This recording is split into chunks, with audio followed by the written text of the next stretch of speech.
welcome back to the Sharpshooters Podcast. Everybody, I'm your humble and gracious host, Mr. Brinsky Sharp, on the ones, twos, threes, fours, five, six, seven, and eight. All of them. But y'all already know, man, we back in the house talking some good old college football. But before we get started, no, my guy's in the building. He ain't been on here in a minute. He's been ghost. He get a new microphone, don't know how to act. My dog Ted. What's the deal, fellas? What up? How y'all doing? My dog. Then my HBCU brethren, Alabama A&M alum, Alabama State hater, right along with me. My dog, Coach Sean. Much love to TU. My brothers Brinsky and Tez doing their thing. You know what I mean? That's that Bama State United hate right there. Hate. Much love to Travel Panel Sportscast, my broski home team right there. Much love to Dwight. You know what I mean? The most artistic cat, you know what I mean, that you can find, man. You know what I'm saying? Pleasure to be here, man. Pleasure to be here with y'all boys again. Oh yeah, man. I know my boy Dwight on that road, man. Be safe, brother. I'm glad you on here. Matter of fact, I'm glad you're on here early, because I know a few times you was on here late and you was like, man, my bad. It's all good, brother. And look who's flying in on this parachute. KT. We were just talking about your old Raggedy University. Shout out to the Dodgers. But shout out to you. You said shout out to the Dodgers. Yeah. We're not doing as well as we did last year, but it's okay. It's okay. I got on the Angels hat, but it's all about them Braves now. The Braves. Shout out to the Crenshaw district of my auntie, 8th Avenue, 63rd, between Florence and Slauson. Shout out to them boys, them night buds over there. Oh, she said, watch your mouth. Oh Lord. Uh-oh. Yeah. Here come the thugs. They all come out. KT, what up? Oh yeah, man. Y'all tell a friend. We are live. We are here. Hit that subscribe button. Just 11 subscribers away from 800. So I know if you know any Alabama brethren that need a new YouTube place, just tell them to come on over here, subscribe, and then also go subscribe to Ted's show at It's SC Season. It's right there in his handle. And of course, go holler at my boy Coach Sean on Just My Humble Opinion Sports. But it's JMHO Sports Talk. Sure. But before we get started, definitely got to get a big shout out to our boy Lynn with these amazing shirts. Y'all like with these Stephen Lewis Jr. shirt, beautiful shirts. Yes. With these Steve Lewis Jr. shirts, definitely appreciate it. But you about to say something, Coach Sean? Go ahead. Yeah, man. I was gonna tell everybody, man. Like Brinsky said, tell a friend, man. If you into telecommunications, man, any type of modern electronic networking and any type of control of optimizing, flow from electricity to general consumption, just anything that got to do with that, you need to tap in with them boys from Smart Grid.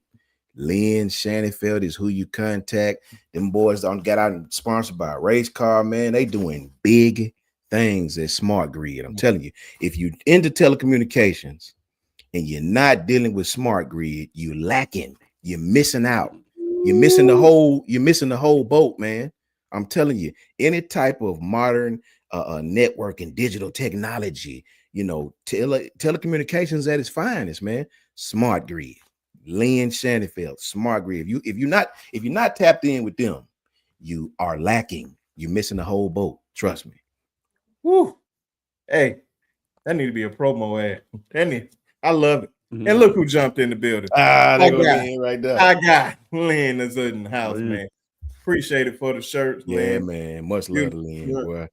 Look, Travis Panessa said he gonna check it out. Yeah, because my partner right there, he be doing big things too, man. Mm-hmm. Listen, TSP. I'm telling you, bro, telecommunications at its finest, smart grid, man.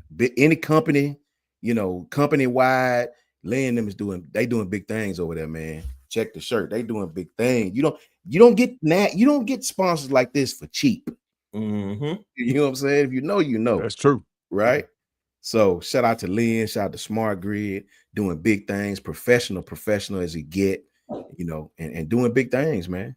And that's just a friend of the show, ladies and Yes, gentlemen. sir. Yes, sir. Friend of this show and Coach Sean's show, and soon to be friends with Ted's show too. When he get his channel up and running.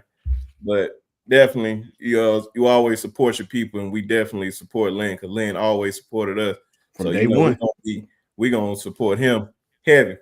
Anything we need. Facts. But and Lynn, I know you may have some insight on this topic, and I'm glad that you in here for this. We're talking about Coach Saban being a what is he going to be like the co-chairman, the co-chairman for college football on the Trump administration. So I don't know what all it entails, but I know you guys are going to help us with that, and I know Ted has a little insight on it.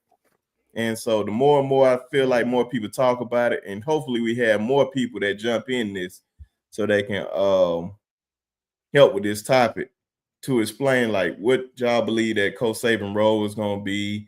How is he going to change college football? What do you want to see him change in college football that can make it better? Because we already know it's going to be more structure to college football. So take it away, Ted, whatever you had to say on the topic. Oh man, I guess I don't know too much. I just read a little bit on it. I go ahead and get a little bit of my, I guess, personal feelings on it out of the way. I like it. I like that Nick Saban is involved. Uh, I think a lot of people trust his evaluation of what's happening in college football. He's a trusted voice. Um, I don't like that it's tied to a political agenda. That doesn't mean I support one side or the other, so I don't want to put that out there. But I'm just saying I don't I don't like college football and politics being intertwined like that. Some about that don't sit right with me. But from what I can see, he'll be a chairman. I see that Cody Campbell is also co-chairman from Texas Tech. Um, and I kind of read. I had what talking to the microphone. Yeah, my bad. No, you good. I just kind of read what they had put as far as I guess a job description. It says to deeply examine the unwieldy landscape of college sports, including the frequency of player movement in the transfer portal, uh, the unregulated booster compensation paid to athletes, the debate of college athlete employment, the application of Title IX to school revenue share payments, and even conference membership makeup and television contracts. So they'll be addressing all of that, and all of that I think is an issue within college football that we've all kind of expressed at one point or another. Whether it be like they said with television contracts, certain games not coming on, certain games the way the schedule is overlapping. It didn't really used to be like that with the SEC leaving CBS and now on ESPN, the scheduling conflicts that kind of happened last year. I mean, overall, it was a good year for viewing sports last year, but there was some times where the games just didn't match up. So I guess they talking about that. One of the things we talked about off the pod is just like the conferences being so coastal. With one conference, in conference game, one in California, the other one on the East Coast, and that's an in conference game. That's a team you got to play every year, and then the next year it just flips. You still got to travel. Somebody still got to make that travel that trip. So hopefully they focusing on fixing that. And I think the main thing a lot of people, I know as fans, a lot of people focus on is including the frequency of player movement in the transfer portal. I personally think if they could fix that, a lot of the other things will fall in place with NIL. And it just the frequency of player movement, I feel like is one of the biggest glaring issues with college football and college sports today. If they can get that out of the way, man, I think honestly that the NIL will fall into place because like I said, when we see a lot of the NIL problems that the average fan has is usually coming with players in the transfer portal. And then when you look at high school recruiting, despite NIL being involved for a couple of years now, it's still the same schools at the top of the heat as far as high school recruiting goes. Uh, so it shows that kids, yeah, the money. I put it to you like this: if if you have a kid that has uh potential, he's picking between top schools. So like I don't think smaller schools will have a chance based on money. Money Mhm. comes into play once he gets down to his final 3 or 4, and then they're Ohio State, Alabama, Oregon, Penn State, and then money comes into play. It's like, okay, so now I can go to one of these schools and be seen and accomplish all my dreams with a chance to win a national championship, chance to make a name for myself, and a chance to get to the NFL. That's all secured. Now, how much money can you pay me? I think that's where you see the money comes into play as far as high school recruiting, because like I said, it's the same usual suspects at the top of the list as it's always been. But yeah, that's just my personal opinion. I don't know too much about this. It's interesting. It's interesting. And this guy Campbell, he talked a lot about one of the things he brought up that I read was, so each conference in college football has a different media rights, right? With different Mhm. television networks or whatever. And they don't get paid um, like some other sports. He brought up that the NBA has half as many viewers as college football, yet the NBA teams get more of a percentage of their revenue um, from that. So like I don't know if that's something. I never thought about that. I never thought about the fact that, hey, the college football, they may not be getting all their money from their media rights. That's something I Yeah. didn't know until I just read that from this guy. So I think it's an overall good move. I just, like I said, the only part that don't sit right to me, I just don't like college sports being tied to politics like that. At least not openly where I can where I can see it, because then that's when the conspiracy theories start to come into play, and you start hearing Mhm. all these crazy things about this team and that team, and I just don't want politics to be involved with it that way. Yeah, and then just point this out there, and I'm glad you said something about that at the beginning. Uh, with the three of us, we don't care about no politics. We just talking about Yeah. sports.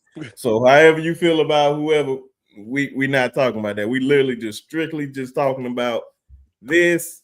Um, just I don't understand like what is he going to do with it? That's the only thing I'm just trying to understand about all this. I think it's a good move, even though I don't know what the hell it's about. But anything that has Nick Saban a part of anything to bring structure back to college football is major. But you can go ahead, Coach Sean. Oh, you go ahead, Coach Sean. Oh, I was just reading Lynn. My bad. I was reading Lynn's Oh no, part. you Lynn, can read it if hey, you want. My fault. no, you good, brother. You good. What's up, Kimberly? Roll Tide to you, sweetie. Much love, Kimberly, for sure, for sure. Much Mhm. love, Kanafi. You know what I'm saying? What's up with y'all boys, man? Oh yeah. What's up, Kimberly? Everybody that's in the chat, man. Much love to y'all.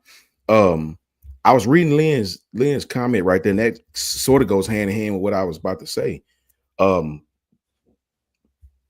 I don't think people realize, man, um, the money that college football is bringing in right now. I don't think people really understand that college football is a major player. You have Arabian cats trying to get involved with college football now. You have Colorado trying to tie themselves to these Arabian companies, Sudanian companies, to help out with their NIL. And Lynn is right. This stuff is going to end up in the courts, and if Mhm. these type of bags are given out, um, and the only way you're going to make it legal without this representation, without being sued, without the TV monies, without structuring borders and agents, is to make them employees. Then you can control what come in. It's upfront. You can't hide it. So he's right on that, man. And that's why I was going with it. The only sad thing I'll say, Lynn, to this is people keep thinking, all of this is given NIL, name, image, likeness, not to be confused with NLI, national letter of intent. People is giving people, what's up, Jonathan? What's going on, John? Hop on, bro. Please hop on with us, John. Love to get everybody intake on this. Yeah, Brinsky, the thing about this, this is leaving a bad taste in everybody's mouth, man, about NIL. When what you're seeing happening is not, let me say it slowly. What you guys see happening around the country is not name, image, likeness. It's being cloaked as NIL. What you're seeing around the country that's happening right now is a no structure, wild, wild west, no rules of pay for play. It's different than NIL. They want you to think it's in the name of NIL. This is not NIL what you see. NIL, again, is supposed to be companies that work with the athlete to promote his name, his image, his likeness in return for a monetary reward. It's not supposed to be dropping bags off for you not to go to this school or dropping bags off before you even graduate high school. Ask Tennessee about that. It's not supposed to be that, man. That's not name, image, likeness. That's not. The only sad part about it is the NCAA will not get involved with this because they will get sued. They're not going to step involved and get involved with it because they're opening themselves up to litigation. So now you have kids that's promoting themselves on their social media, kids that are promoting themselves outside of the scholarship, whether it's, I read the other day where a kid could draw really, really well. He was selling drawings of himself, in all these different college uniforms and stuff. This is facts, man. And when Coach Saban said, and he said this 2 years ago, when Coach Saban said, let's just make them employees, everybody flipped their damn wig. Everybody flipped their damn wig. Now it's not looking so bad, is it? Right? Because that's a way of control with a W-2. That's a way of control, right? And it sucks these kids are being employees, right? And have to pay taxes, like Lynn said. But how do y'all, Texas fans think they have an endless supply of money. Well, I'm here to tell you they don't. They wealthy as hell. We all know that. But nobody has an endless supply of money. I'm telling you, right? It's not an athletic director in the world that's comfortable right now just handing out these monies to these kids, man, with no type of structure, no type of checks and balances, no type of promissory, nothing. You just, nothing. It is astronomically bad. Now, as far as Nick Saban go, I agree with Brinsky. I have no clue what this consists of with him being the chairman. I don't have a clue what it will do. I don't have a clue what he could possibly do with him or President Trump or politics, or I don't have a clue what they could do when it's state to state like that. To me, that's more of your state Congress, that your state congressman would have to get involved with that first, because when you're talking about states, remember this, man, every state is different. This state, you can give kids money as a high school. You can promote it. This state, you can't. This state, you better not get caught giving a kid money or even mentioning money. This state, you can, up to a certain amount. So it's all a mess right now, man. It's all a mess. I personally believe that the only way this thing is going to get fixed, a lot of people will tell you that revenue sharing won't fix it. I don't agree with that. I don't agree with that. I think revenue sharing is like a big ass hand slapping everybody in their damn face. That's what I believe, in a good way, not a bad way. You know how you're going crazy and your homeboy just slapped the shit out you, like, man, chill out. That's what I believe. It's part of my language. I think that's what revenue sharing is, because how do you control rich people? By taking away their money, right? How do you control poor people? By offering money, right? Money will control it all, bro. Money is the carrot to the hungry rabbit. That you ever seen the cartoon where the steak is floating and the dude is following the steak? Well, money is that. Anytime you got the SEC and the Big Ten in bed with one another, agreeing with one another to work with one another, you better believe it's something coming, man. It's something coming. So to me, the TV monies will at least bring people to the table. There will be no more hiding. You can't offer kids money behind the back and all this. It'll be illegal, right? Everything's up front. Everything's on board. What's up, John? Everything will be, and that's all I ask. I don't care what you offer, but don't hide it. Let's see what you offer. It's got to be above board, man. That's all I ask as a fan. Let's make it above board. That way we all know what everybody getting. We all know who offered what. I am on the other side of that. I do believe revenue sharing is the first step to making everybody shut the hell up and everybody pay attention. Because if you think I'm lying about how powerful sharing of the revenue is and TV monies that's bringing money in, I said this 15 times. I'll say it 16. West Coast power is now in the Big Ten. I could care less about UCLA.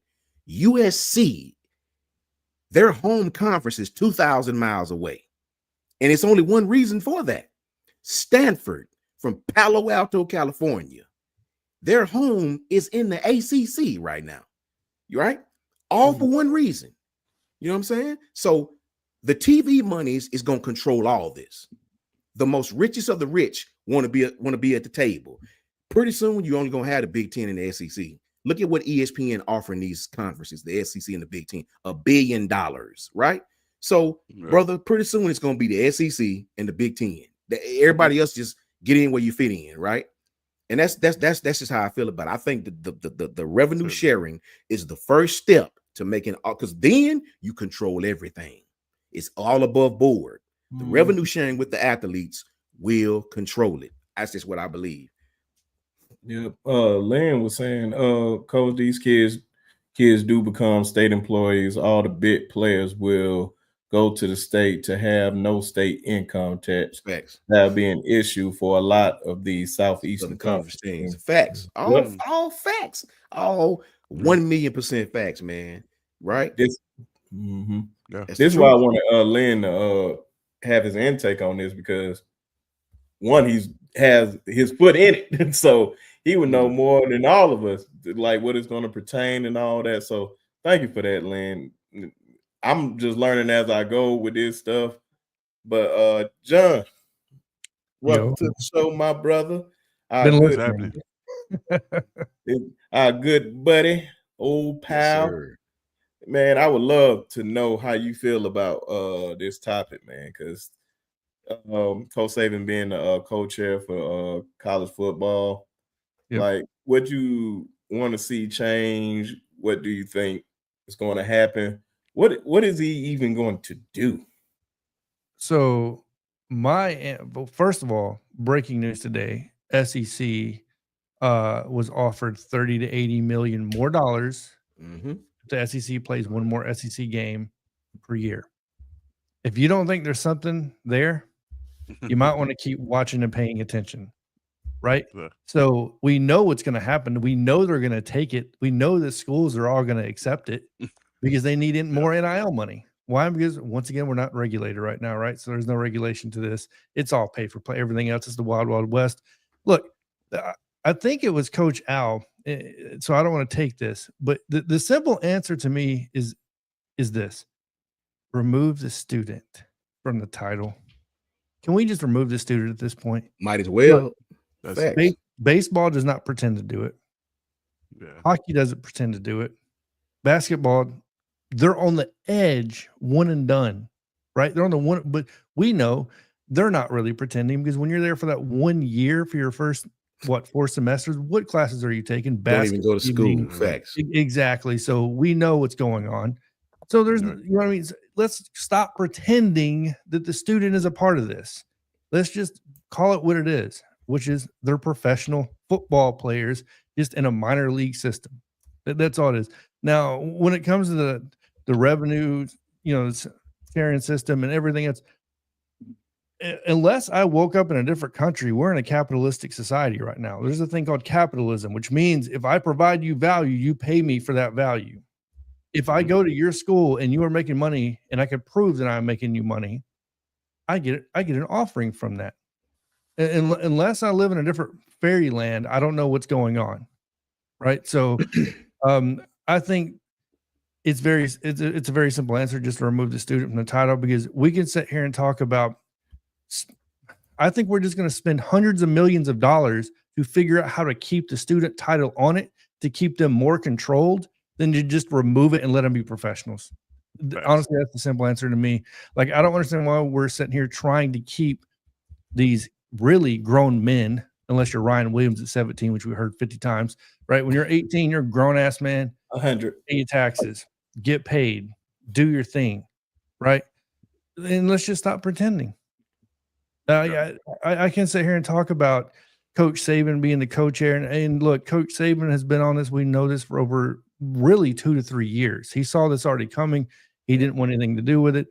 He's proving why he's going to be a valuable asset, maybe to help the kids gear more towards becoming men versus just football players. We know the way Coach Saban thinks.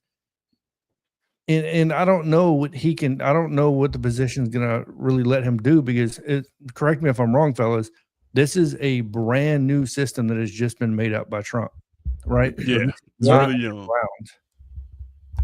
Right. Yeah, that's really young. That's why I was asking you, man. Do you have like any type of knowledge of what's about to go down or what this position is? But like, yeah, it's very young. Like Ted said, man, we really don't know what this entails. But anything that has Coach Saban dealing with college football is going to be a great thing. And I think one thing that we always say, man, that I heard you say it, John, and Coach Sean said, like, he says stuff, people get in the outrage about it, but then you look down the line. I have seen that many, many times. Thank you. Yes. He's playing, like, he sees this stuff years ahead. It may not sound good in the moment, and then they just be like, and probably years later they'd be complaining about it. So he be like years ahead, man, whether you like it or not. But you can say it was for his advantage or whatever you want, but it was for the betterment of college football. And I think they starting to realize that now. And when he was on College Game, they showing how much of a valuable asset he is, that everybody just kept like, we need to put him in something so he can get this thing in order. I got a question for the panel and everybody in the comment section. Would you rather your son, we'll take the son out of it. Let's say you go to college, right? You go to the University of Alabama, and we have this situation going on with the NIL and everything else. Mm-hmm. Would you rather, or maybe your parents, any perspective you want to give on this, but would you rather go there, focus on becoming, because if I'm going to Alabama, I'm a highly rated recruit. I want to focus all day, every day on making it to the NFL, or do I want to go to these convoluted classes so to make people feel better about themselves, and so an institution can just monetize me to an extent, right? And then I eventually get to the NFL and you see my full potential later on. I personally think college is holding kids back from getting better at a younger age to produce an even better product that we could see if you just let them become what they're going to become. Yeah, of course, go through high school. We already know that. High school education is super important. But when we get to the college level, let these dudes just become NFL players. And you know what? Let them take that chance. If they don't get drafted, they don't get drafted. That's like life. When we go get a degree, just because I get a degree doesn't mean I want to get a good job. It has nothing to do with it. That's you know what I mean? So we're all taking risk. Let them take the risk if they want to. Yeah. Yeah. If I don't know if you was basically saying, I didn't want to make sure I'm getting you correct. So you like you I was about to ask him the same thing. Yeah. So you basically, would you care if they come from out of high school straight try to declare for the draft? Because I don't think that's a good idea at all. No. I'm not. Can you restate your question again? He basically said, okay, go ahead. Keep going. Sorry, Brinsky. No. I was asking, can you restate the question again with the options? Because I kind of got lost in the second part. So what I'm saying is would you rather essentially see the same system we're in now, where it's 3 years, go pro? Right. Would you rather it be what I would consider a diluted system, which is right now what we're going through, right? Or would you rather it be like, let them go through high school and then just become an athlete at the university, become an employee of the university, a 1099, if you got to do whatever it takes to make that happen and let the revenue sharing portion happen, or pay for play, whatever you want to call it. But you have a regulation, you have a structure behind it that you can monitor. Or would you rather, I don't prefer them going from high school. No, I think that they should still play in a minor league system, kind of like baseball, because it's so rare. You see any sport outside of soccer where they go from high school right straight into the pros and become successful. Like very, very few. LeBron, what, Kobe, right? So, but I think John. Okay, you there? oh, is it me or him? Yeah, he froze. Brent. Okay. Thanks, Brinsky stuck a little bit. Brinsky. Think she got stuck a little bit. Internet. And and I know people like Susan Thomas. I know you say you're going to need that education. A lot of them don't need the college education. I'll be straight up honest with you. There's plenty of people that go and do great things in life without ever graduating college. Jeff Bezos, you know what I mean? Like a lot of these people would never graduated college. Well, I can say this. I'm telling you this, and please hear me with this, man. I don't care if it's Julio Jones, Derrick Henry, even the great Bo Jackson himself, who I think is probably the best athlete I've ever seen. There is not a high school player walking this earth that is ready for the NFL. No, please, not at all. Please believe what I tell you on that. Not physically, not mentally, not the grind, not the practices. That would never happen in this sport. Maybe basketball, if you're great, you will never see a high school kid go to that league and play. 90% of high school kids can't play college football, not at no level. Mm-hmm. That league is one. Ashawn Robinson looked like a 30-year-old man as a freshman in college. He did. Ashawn Robinson on Hard Knocks was getting his ass tore out the frame. Yeah. That league is totally different. Please believe that. I got a question for you, Coach. Would you be opposed to him going to a league like the UFL? I think it's if they were really out of good, high school, the really good guys or the okay. Yeah. Once in a generation type guys, the LeBrons. Would you want to risk it? I don't know. I'm trying to. Yeah. Any high school kid, I'm totally opposed doing anything pro. Yeah. Okay. Anything. Because your mind in high school is nowhere near ready for the grind of any pro, semi-pro. Yeah. It is a complete business at that stage. Most high school kids just want to, trust me, man, football, it would never happen. Ever. I believe even if they allowed them to do that, I believe they would have had them kids sitting down for like 3 or 4 years before they even seen the field. Like, they wouldn't even have my damn punt return or nothing like that. Yeah. And I'm not proposing that. What I'm saying is keep the colleges in place, the college football in place. Just remove the student title, and because I'm against restriction. I'm against forcing somebody to do something like that. I think if you want to give them the chance to do something, and they're 18 years old and they're grown like anybody else, give them the opportunity to make mistakes, whatever they may. It's not like you can't go back to college. That's you know what true. I mean? Like, so John, this kind of goes like, I don't know, Brinsky, you remember this conversation we had on the phone one time. I propose that, like, I don't know if this kind of lines up with what you're saying, but I propose they just get rid of the student scholarship altogether. Yes. Just stop calling it a scholarship, make it a line item. Whatever if you make the team, we'll at the bare minimum, we'll give you enough money to cover your scholarship.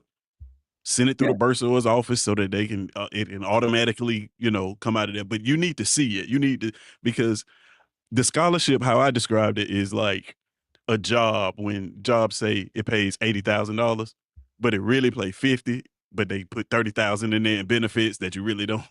You know what I mean? That's how I feel like kids look at the scholarship.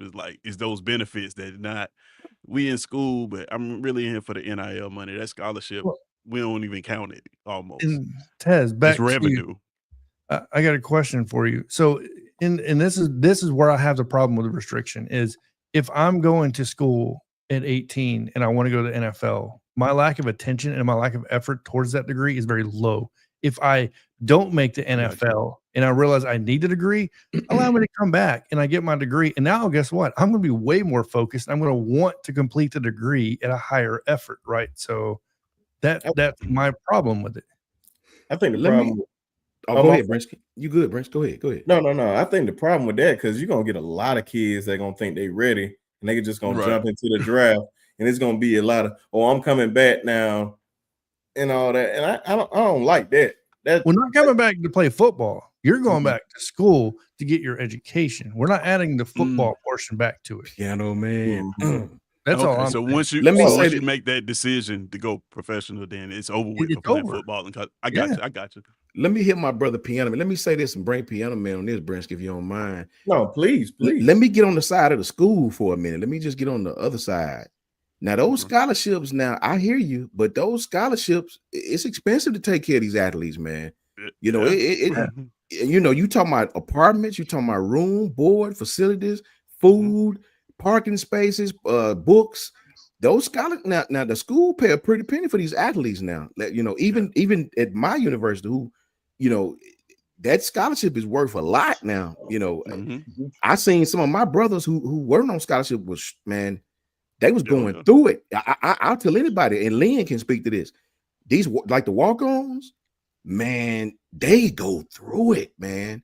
If you play football, if anybody watching who played, we played HBCUs.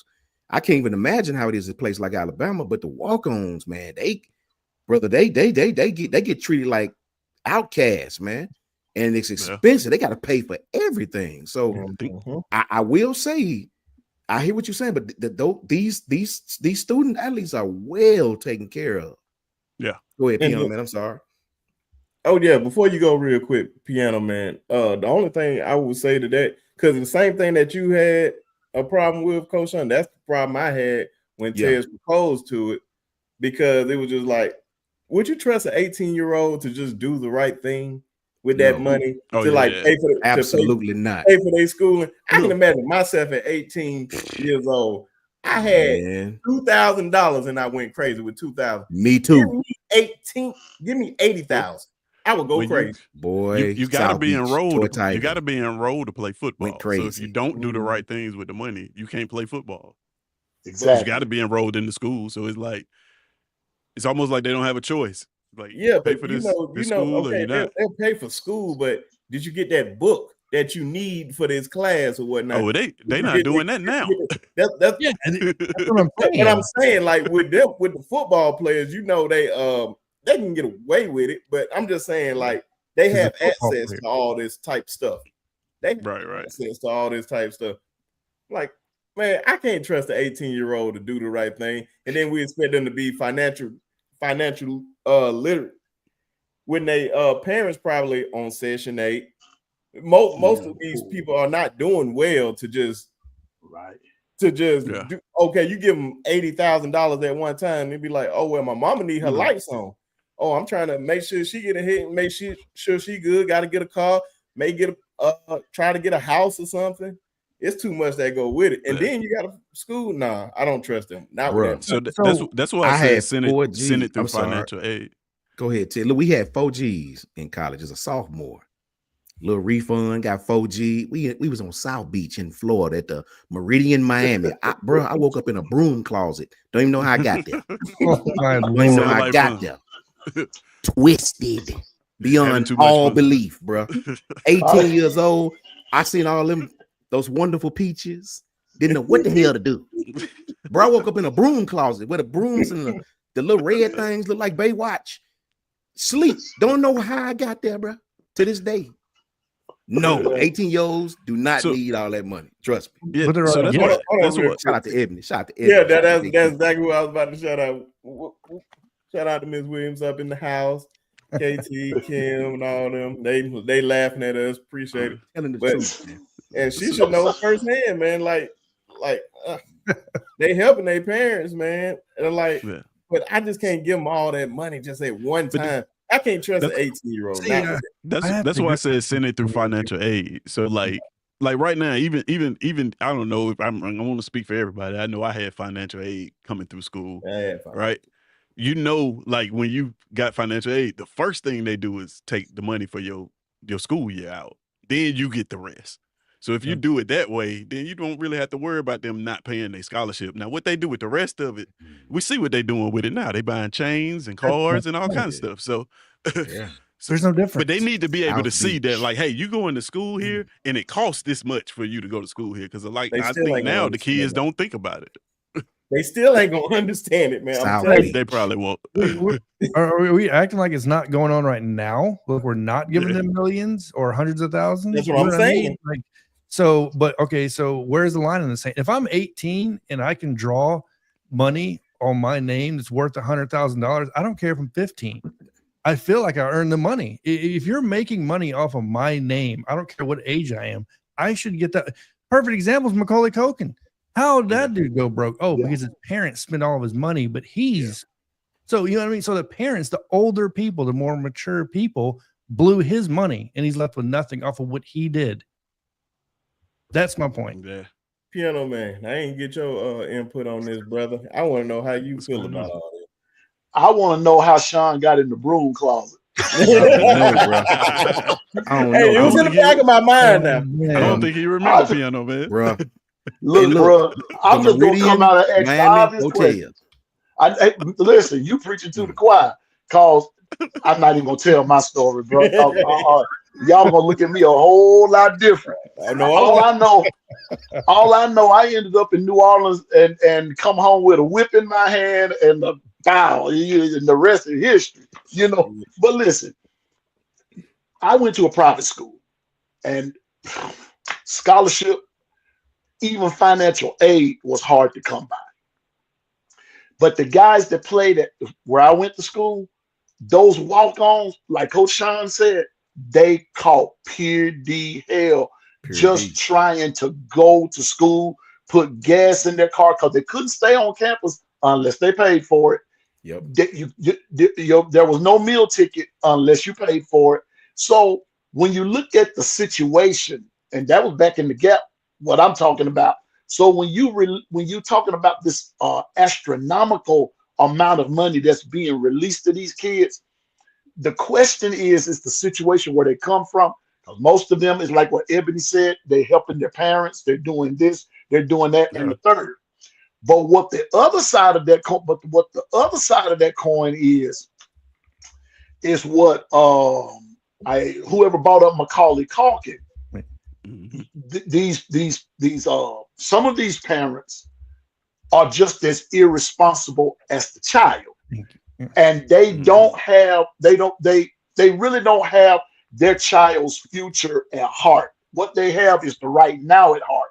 So you're fighting a battle. Like I said today, we were talking about this Nick Saban thing and being all that kind of stuff. You're fighting a battle that will really never be won. Now, could there be some regulations put to it? Yeah, there should be. But how to put the regulations there, I don't know how you would do it, because leave it to some folks, they're going to find a way to maneuver backdoor and still get what they're going to get. And as I say, yonder goes Jesus on the bicycle. I mean, it is what it is, fellas. But releasing, I'm just going to say, let me just use me. When I was 18, hell, you couldn't even give me $5.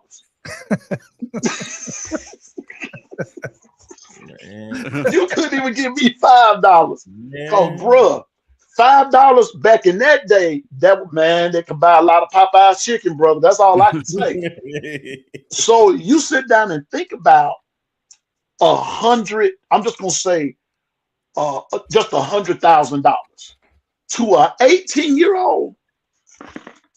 Nah, somebody's got to be responsible. So I think there has to be some regulations of some sort. That's the best way I can put it. But man, but I will say this: it's going to get worse, fellas. It's going to get worse for everybody involved. It's going to get worse. You're going to have some kids misusing, abusing things, and then the walk-ons are going to get left out. You're just going to have a big mess until some regulations come. But going back to the original putting that kind of money in the hands of just an 18-year-old, and his parents are not there to guide him or her, or however that goes. In some of those kids' cases, that's going to be the worst disaster you'll see. Now, some are responsible. They're going to do what's right. The parents are going to do what's right.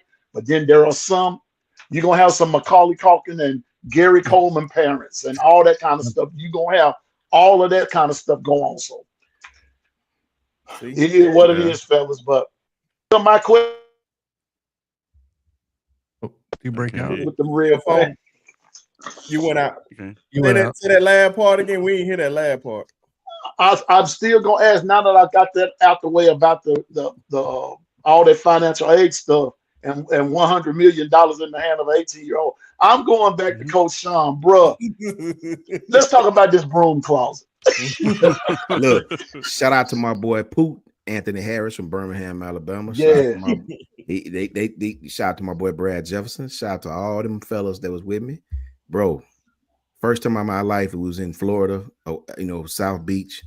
All these wonderful colors and these wonderful, wonderful Spanish peaches were everywhere. Everywhere. I was the drinker. And what's so crazy now that I've gotten older, we had all that money and all we bought was this cheap vodka called Skol, S-K-O-L, by the gallon, Aristocrat or something. I can't remember. Oh my God. Aristocrat. That's what it is. That's what it is. Bro, you doing yourself dirty. Oh, nah. We had plenty of parties. That's how you ended up in the broom closet, bro. Because that aristocrat was something serious back when I was coming along. Coach Carl, they had to drive me home. Man, that's all I remember. The cheap stuff. And we just was happy to be in Florida. We rented a car. Actually, we rented a van. Drove all the way down there, man. I think it was like 14 hours, if I'm not mistaken. Man, and they had a parking garage, and you just park the van, pay, and you just get out and walk. Man. That's when it was safe then, Coach Sean. Yeah, man. Crazy. Hotel. Meridian. I had parties in college. There's some legendary parties. If you ever been there, if you was in Skiggy at the time, y'all already know. Shout out to everybody. Shout out to my boy Sean. I'm just gonna say that. My boy Sean used to be the drum major at Skiggy. The whole crew. But man, I'm talking about putting the Aristocrat in the Gatorade jug. Watch out now. Having Paul Masson, having some ENJ. Thank God for growth. Mad Dog 2020. Yeah, oh my God. Hey, let me say this. If Trevor Peniel, if you in here, Trevor Peniel, if you think I'm lying, if you know Marcus Turner, Gino, go ask him. If you know Courtney Crutcher, go ask them. They was with us, kicking it, live it, no rules, bro. We ain't had no business out there. Shout out to my boy Anthony Ramadan too. You know what I mean? But yeah, go ahead. I'm sorry. KT, plastic bottles are evil. Are you serious? Then she trying to come at me and say, "Oh, you bite people." Bro, I don't bite nobody. Plastic alcohol bottles, yeah. Coach Carl knows this thing because he was in the military. He said 18 in the service, jumping out of planes drunk. Same here, so you know exactly what I'm talking about when I say military special. Plastic vodka bottles, plastic tequila bottles by the gallon for like $9. Yeah, pure straight. I mean, rubbing alcohol. Well, Jonathan, I live. You talking about military, bro? Camp Shelby is right across the highway from me here in Mississippi. Yeah, I don't and my that then. And my sister worked at the PX, right? So, bro, I saw liquor that hadn't even been discovered yet, and and bro, and now since we're on the subject of athletes, them cats from USM, Coach Sean.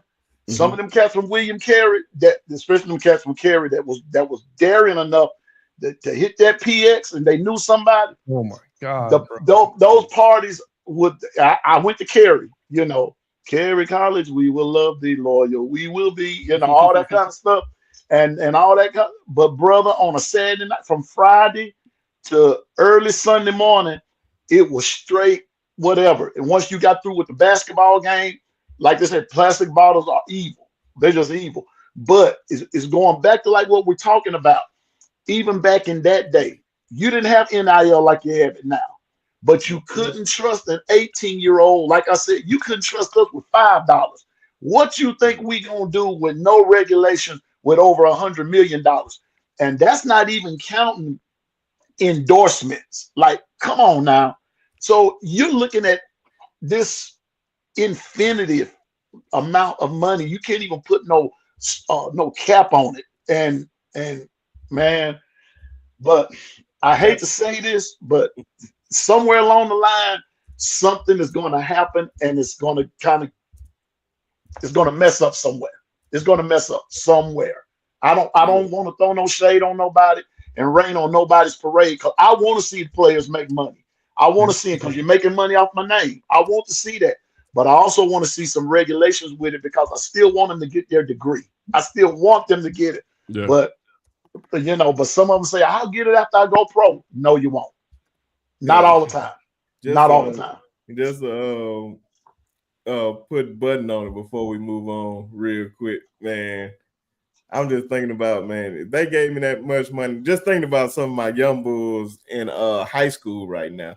And you talking about what they'll do with their money. They just do simple things like spread the money out and have it all up sleeve and all that, man. Oh my God. You could not give me that type of money back then. I'm just thinking how crazy I would have been. Oh, go ahead, T. I'm gonna tell y'all, like, y'all, okay. Y'all keep saying you can't give an 18-year-old money, right? Mm-hmm.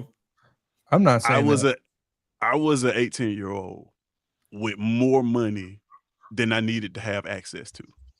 I was an 18-year-old kid with more money than anybody in my surroundings, and more money than I needed access to.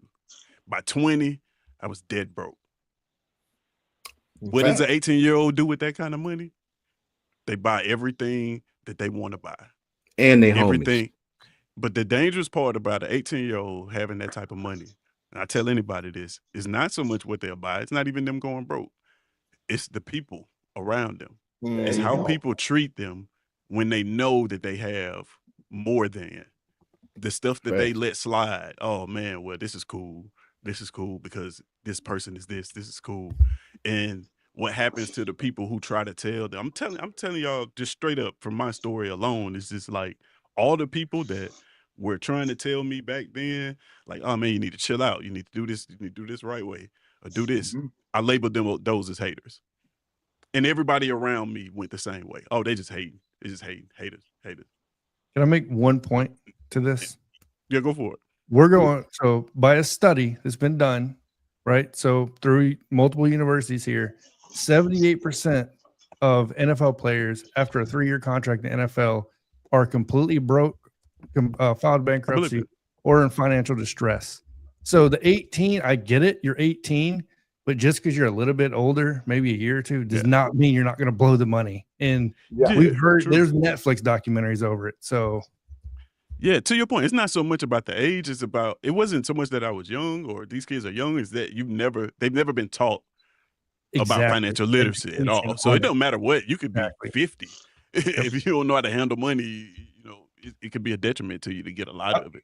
I believe if you're at the university, before you even get an NIL contract, you should have to take classes on financial literacy. True. I can deal with I 100% agree with that. No doubt. But I think it needs to be a minor in something in finance, just so you can at least know some about it.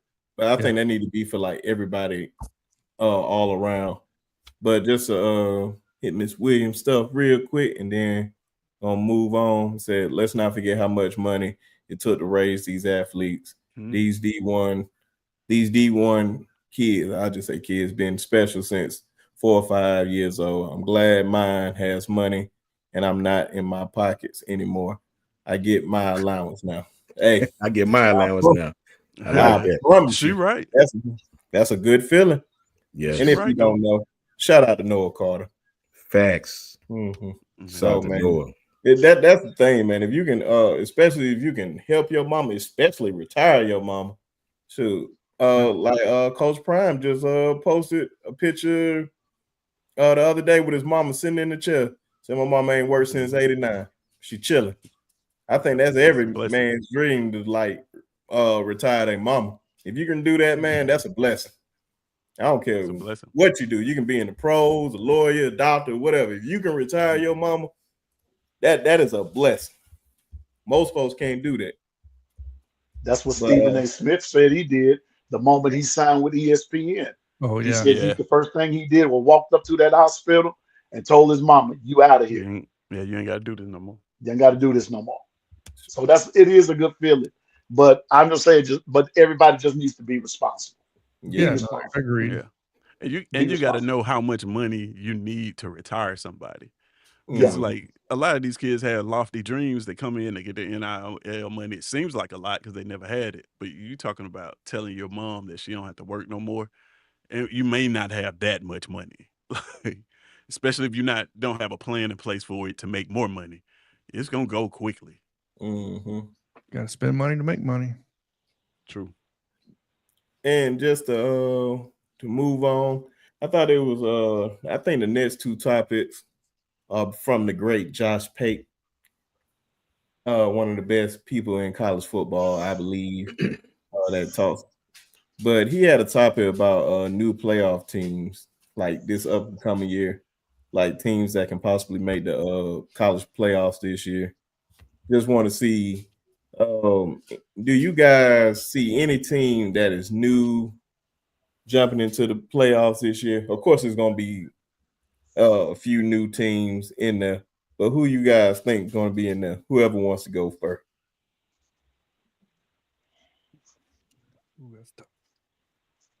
Oh, nobody. I said anybody. Yeah. For me, man, I think Oregon, man. I think Oregon has a lot of talent. I think no. I'm talking about like teams that wasn't in there. Oh, okay, just new teams that didn't make the playoffs this year. Nobody that was in there last year. I'm talking about somebody new. Like it's I could say Bama. I could say us, right? But I'm not gonna say Alabama because we already know we're gonna make the playoffs. Yep. Right. Right. I go off the rocker with this one, man. I go off the rocker, and people might disagree, but I think they can win 10 games. I think LSU. Man. I think LSU with they run it with their backfield. I think the defense was young in a lot of places last. Now Brian Kelly, I ain't got no faith in him. That's gonna be the key. When you got the talent that them dudes got, man, and the schedule that they have, I think LSU can win 10 games, man, if you're not careful. And I think they can sneak in the playoffs. Maybe not win the SEC, but 10 games, get in at number 10 or somewhere along in there. I think LSU can make the playoffs this year. I think so. Mm-hmm. Yeah, I'm looking at the Big 12 champion. That conference is up for grabs right now, and that could be a new team. We could be looking at Colorado with a playoff spot, BYU with a playoff spot. Literally, it's about 3 or 4 teams that can win the Big 12. Keep going. You almost there, Taz. Keep going. I meant to leave, bro. No. I said, man, it's about 3 or 4 teams that can make it out of the Big 12, man. I think we may see a new team. From that conference. I personally, mine was actually a Big 12 team. I personally like Iowa State come out of the Big 12 this year. Yeah, I forgot about them. Iowa State. They're gonna go 8-4. Probably. They're a good 8-4 team. They're gonna always give somebody a run for their money every single year, man. That's the thing about them. They're great at home too. Well, I'm gonna stick with the program here, and I'm gonna go with the Big 12 myself, but I'm gonna say Texas Tech. Texas Tech. And the reason that I say that, people asleep on them, but there are quite a bit of guys that have hit that transfer portal and Texas Tech, and there's some good players, and Texas Tech has picked them up. And I believe Texas Tech could be the one that could possibly, I'm not gonna say probably, but possibly win the Big 12. So I got my money on Texas Tech. Sorry, go ahead. No, I was just saying Big 12 is a popular one. Sorry. Yeah. I think because it's just so up in the air. Like Lynn said, he got SMU. That's a good one too. Yeah, it is. And I believe they made it though. Yeah, they made it this year. Oh yeah. They made it this year, Lynn. Give me a team that didn't make LSU that didn't make the the college football playoff. Don't look now, but LSU can make the playoff. They got the best quarterback in the SEC. Mark my words. I'm trying to tell you. Until Ty comes to play. I'm speaking my boy up until I see different. So, but you haven't said that, Coach. What do you think of the likelihood of a 9-3 team from the SEC making the playoffs this year? I don't think so. I don't think it's no a 9-3 possibility? team. Yeah, I don't think, because there's a lot of teams out there, Tiz, with a lot of weak schedules, man. Indiana's schedule still gonna be terrible. Ohio State schedule still terrible. Miami. Miami schedule still terrible. It's gonna be a lot of teams with 10 wins again. You know, because you think they reward those teams though? After seeing how it went this year, you think they That's a good question. I don't know. I mean, possibly. Different committee. So, you know, Miami don't play nobody, man. I mean, even Clemson, that conference, they're gonna run through that conference. You know, I don't even know if Miami and Clemson play each other again. I don't even think they play each other. I don't think they played each other last year. They did. No, they don't. I think they play each other this year. I think. No, they don't. No, they don't. I looked at their schedule the other day. If they do play, it's gonna be in the ACC championship game. They do play Notre Dame. That's okay. That's okay, right? I can see Clemson being in there. Yeah, Clemson will make it again just for the sheer fact they don't play anybody. Yeah. I mean, they got beat last year by South Carolina, Georgia, and somebody else. Somebody else beat Clemson from the SEC. Is it 14 teams? Syracuse beat them.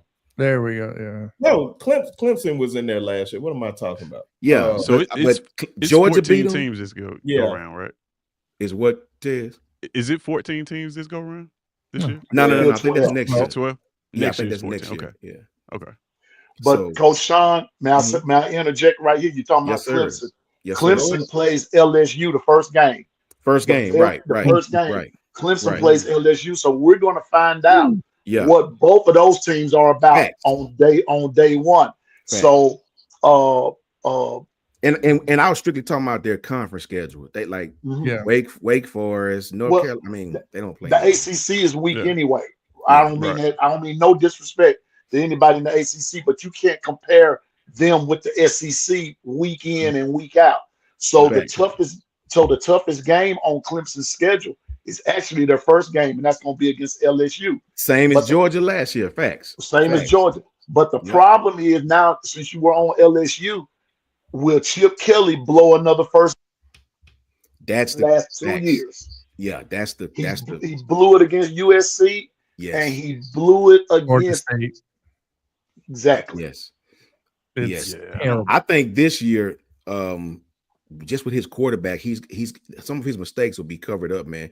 Nuss has played a lot of football, bro. Yeah. And I really believe when you look at their schedule, they play Clemson, like you said. Their next game is against Louisiana Tech. Then they got Florida, right? Mm-hmm. They got Florida at LSU. Then they got Southeast Louisiana. That's a win. They got Ole Miss. That's a win. They got South Carolina. That's going to be a tough game, but it's at LSU. They got Vandy. They got Texas A&M at home. They got us on the road. Then they got Western Kentucky and Oklahoma. I really believe they could win 9-10 games on that schedule. I really do. I really believe they could. They could. They could. But the question is, will they? Yeah, facts. You've been known to, we're going to do this, we're going to do that. Now, I'm going to tell you, the Clemson game it's not going to be a gimme because what's his name? The quarterback, Klubnik. Klubnik, yeah. That dude is cold-blooded. And they've got a lot of cats coming back. Clemson is going to be kind of loaded. So that's why it's going to be hard to beat them. And they're playing them in Clemson, I think. Aren't they playing them in Clemson? Yeah, it's at Clemson. Clemson Memorial Stadium. Yeah, it's at Clemson. It's at Clemson.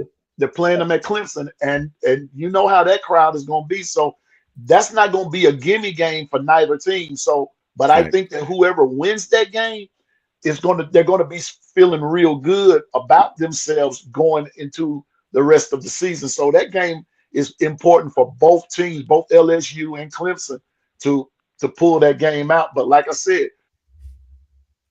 sabotage like he's been doing. Because I'm gonna tell you again, don't look now, but Florida has a good team That's and they won more games than they were supposed to last year. And let's not forget with Florida, they took Georgia to the limit until Lagway got hurt. Yeah. I think they beat Florida last year 27 to something. Florida beat LSU last year 27 to something, but they playing them at LSU. They're gonna be hungry for that game. Is such a tough Yes, place man. to play in Baton Rouge. And most of their tough games is at home, except for us. You know what I mean? Yeah. I don't think Texas A&M is gonna beat LSU next year with all the people they lost on the defensive side of the ball. Oh no. I don't. So, I don't think Ole Miss is gonna beat them with a brand new quarterback. You know, I don't think South Carolina might be an issue, even though it's at LSU. That might be an issue. When I look at their schedule, I see us, maybe the Clemson game, and I don't know if Oklahoma gonna beat them. I don't know what Oklahoma's gonna be this year. Nah. I just don't know. So I got I a don't question. know, man. How many teams do you see from the SEC making it? Oh, this year they'll make sure. I promise. How many teams you think we get in? They'll make sure that a couple of SEC teams make it this year. You know, because they sort of screwed the SEC last year, and the money thing will come into play. They'll make sure a couple of SEC teams make it this year. You know what I mean? They lost money on that playoff last year. Last year we had like what, 3? How many made it last year? 3? Texas, Georgia, and Tennessee. 3. So we saying probably 4 this year? At the max. I say 4. Yeah, I say 4. At the max. Those, because don't look now. That Penn State game, they lost money on those games, man. They lost money on those games. They really did, and they're not into the business of losing money. I know. Trevor Purnell said Battle of Death Valley. Yeah, I did not know that game. Not like that game was going to be played in Clemson, so I get an edge to Clemson right now. Clemson was a neutral site. You said Clemson. I tell you what. One thing I thought LSU. y'all said Clemson. Okay. Yeah, it's gonna be. It says at Clemson on the schedule, but it may be neutral site. I don't know. No. If it say at Clemson on the schedule, it say at Clemson. Cool. So, on ESPN. Yeah. So it's at Memorial Stadium. They already selling tickets. Okay. Cool. Yeah. So at Clemson, I get an edge to Clemson on that one, man. That's gonna be tough because they returning Peter Woods, TJ Parker, got AJ Terrell, little brother, who's first round projected draft pick. All 3 of those projected, including Clay Klubnik.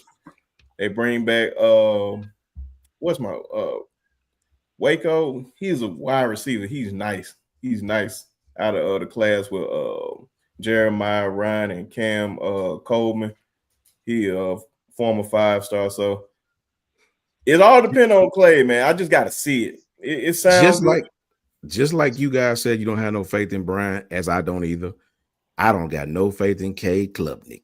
I watched Clemson. I told you guys last year Texas was going to bomb on them. I told you that they play a lot of man. That's just what they've been doing for years. If you got a decent passing game, Clemson going to give up some points. Georgia didn't have that. I told you right before the game, Texas is going to have a lot of success throwing the ball, and that's exactly what happened. Clemson play a lot of man. That's the same scheme they've been playing for years. LSU is going to have opportunity to score some points on them dudes. I just got to see that. Peter was there last year when South Carolina put lashes to their asses, right? I watched Georgia struggle with them the first game of the season, right? I get it. First game. And remember, this is the first game of the season. First half. Then they came out and just destroyed them. Yeah, so I can't. I don't know, man. LSU is going to shock some people this year, man. You watch. That was it, man. Clay been starting quarterback since his freshman year.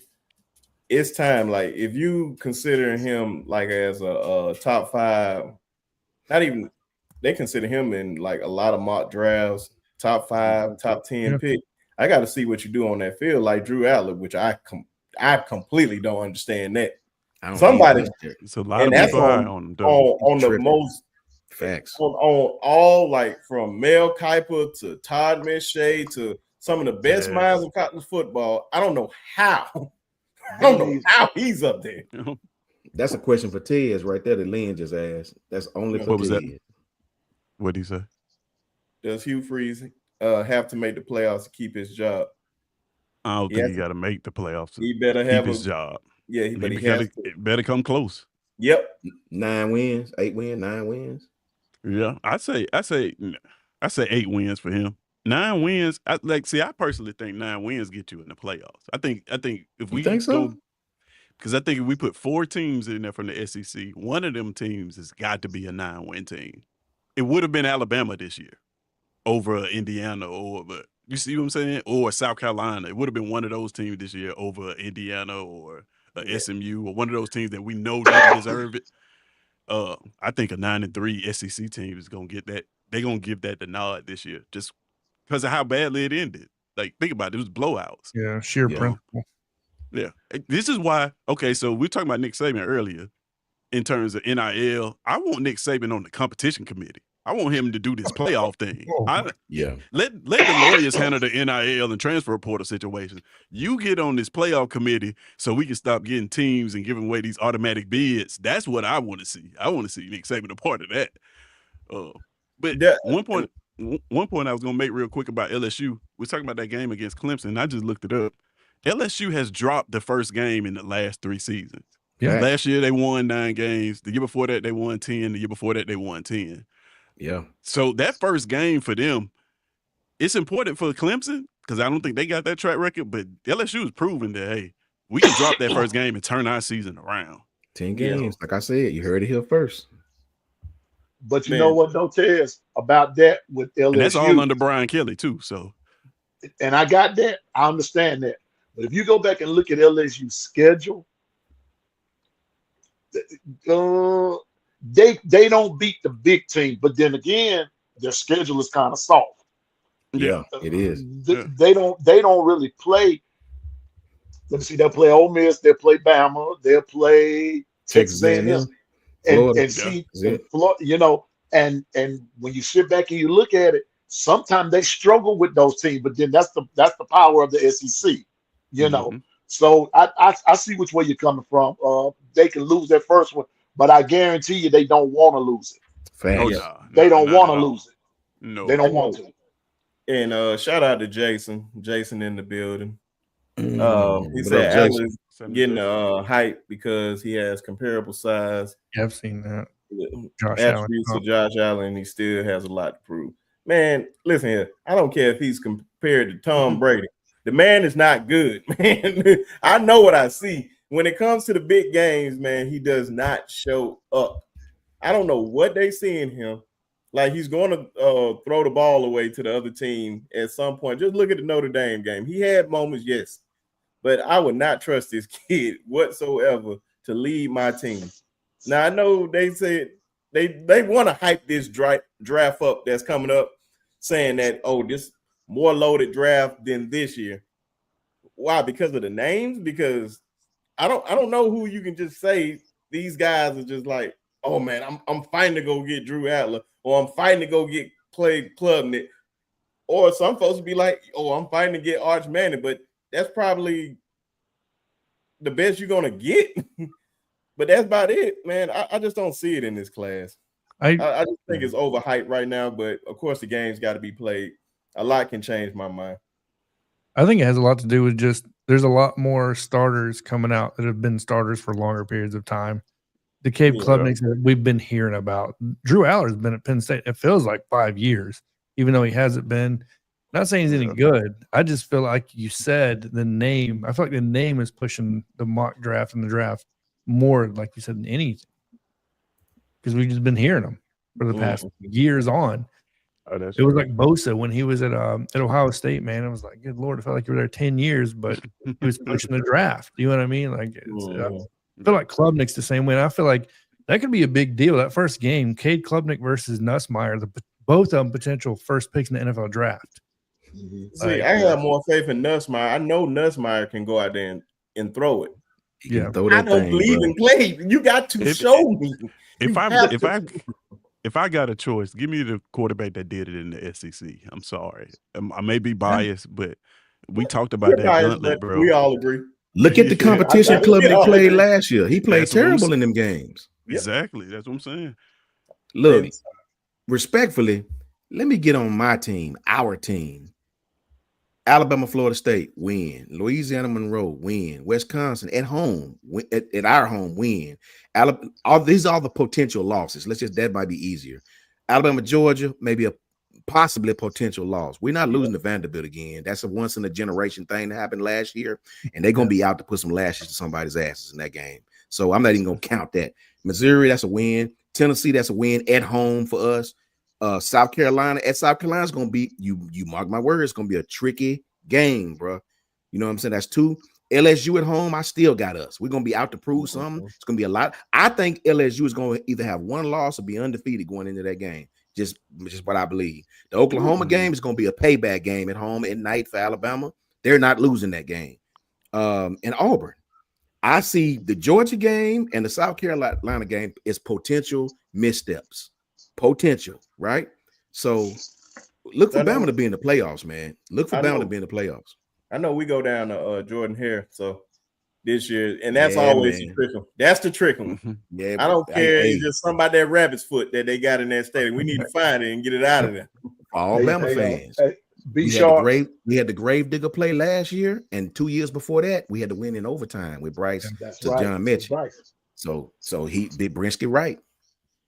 Man, that place is haunted. I mean, you got to come in with some salt and everything else, holy oil, holy water to play it off, because I mean, you could just have them beat like that, kick 6.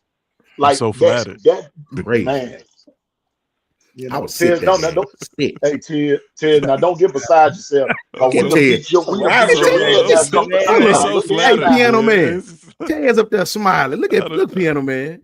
I see him up there looking like keep going, looking like a Cheshire cat. Let me tell you something. You got your ass whooped. How about that? But we done beat you now. We just said it's hard to beat y'all there, you know, and everything. But now y'all can be beat. No, I know it. We've been getting beat a lot. Pavia got y'all the first year in New Mexico State, didn't he? Did.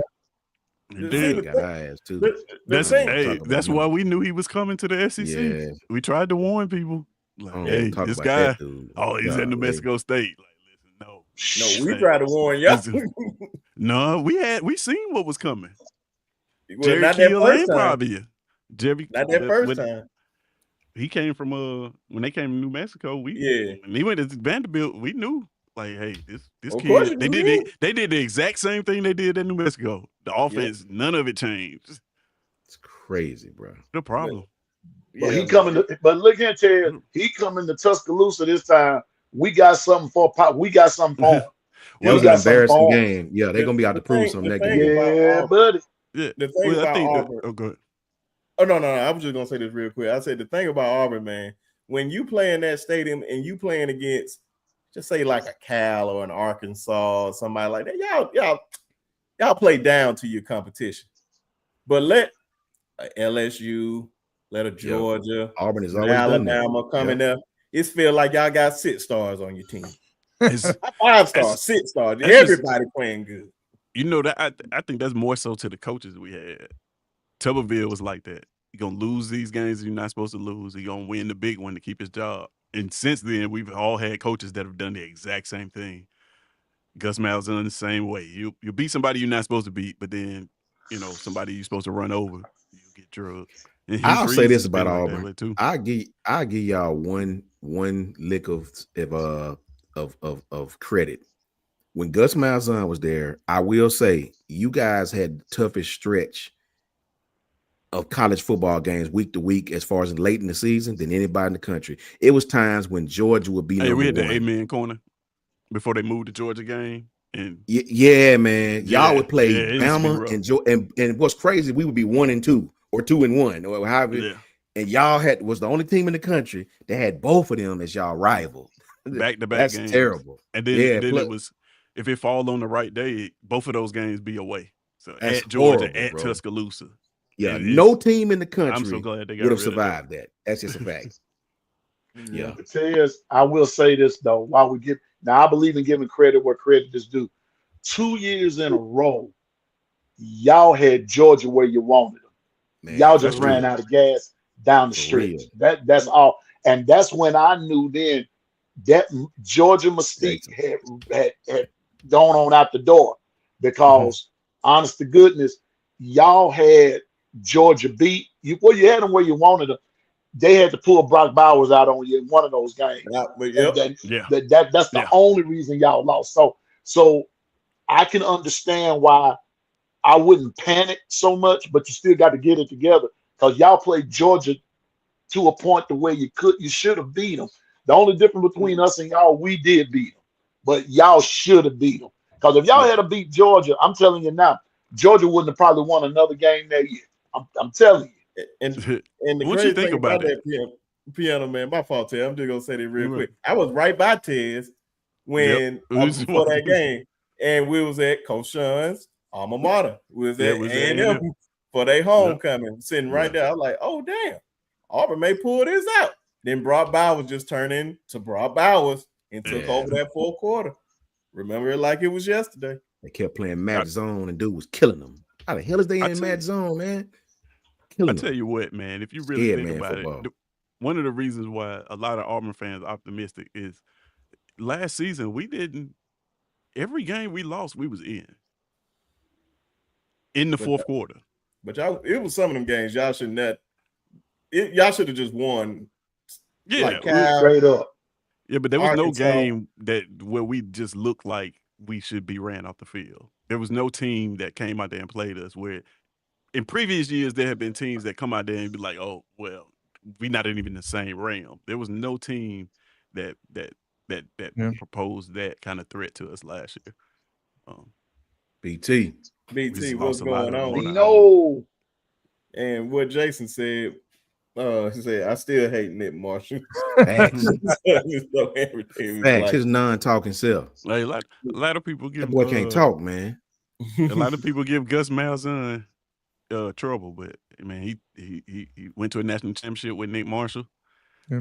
He took a freshman Bo Nix and went 9-3 in the SEC. That's impressive. Yeah, I don't care what you say.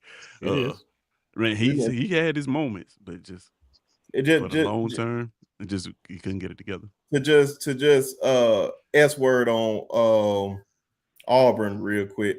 Yeah, y'all did that with Bo Nix. You said 9-3. We went to the national championship with Jalen Hurts as a freshman. Just want to throw that out there. I just wanted the S word on y'all. That's wonderful.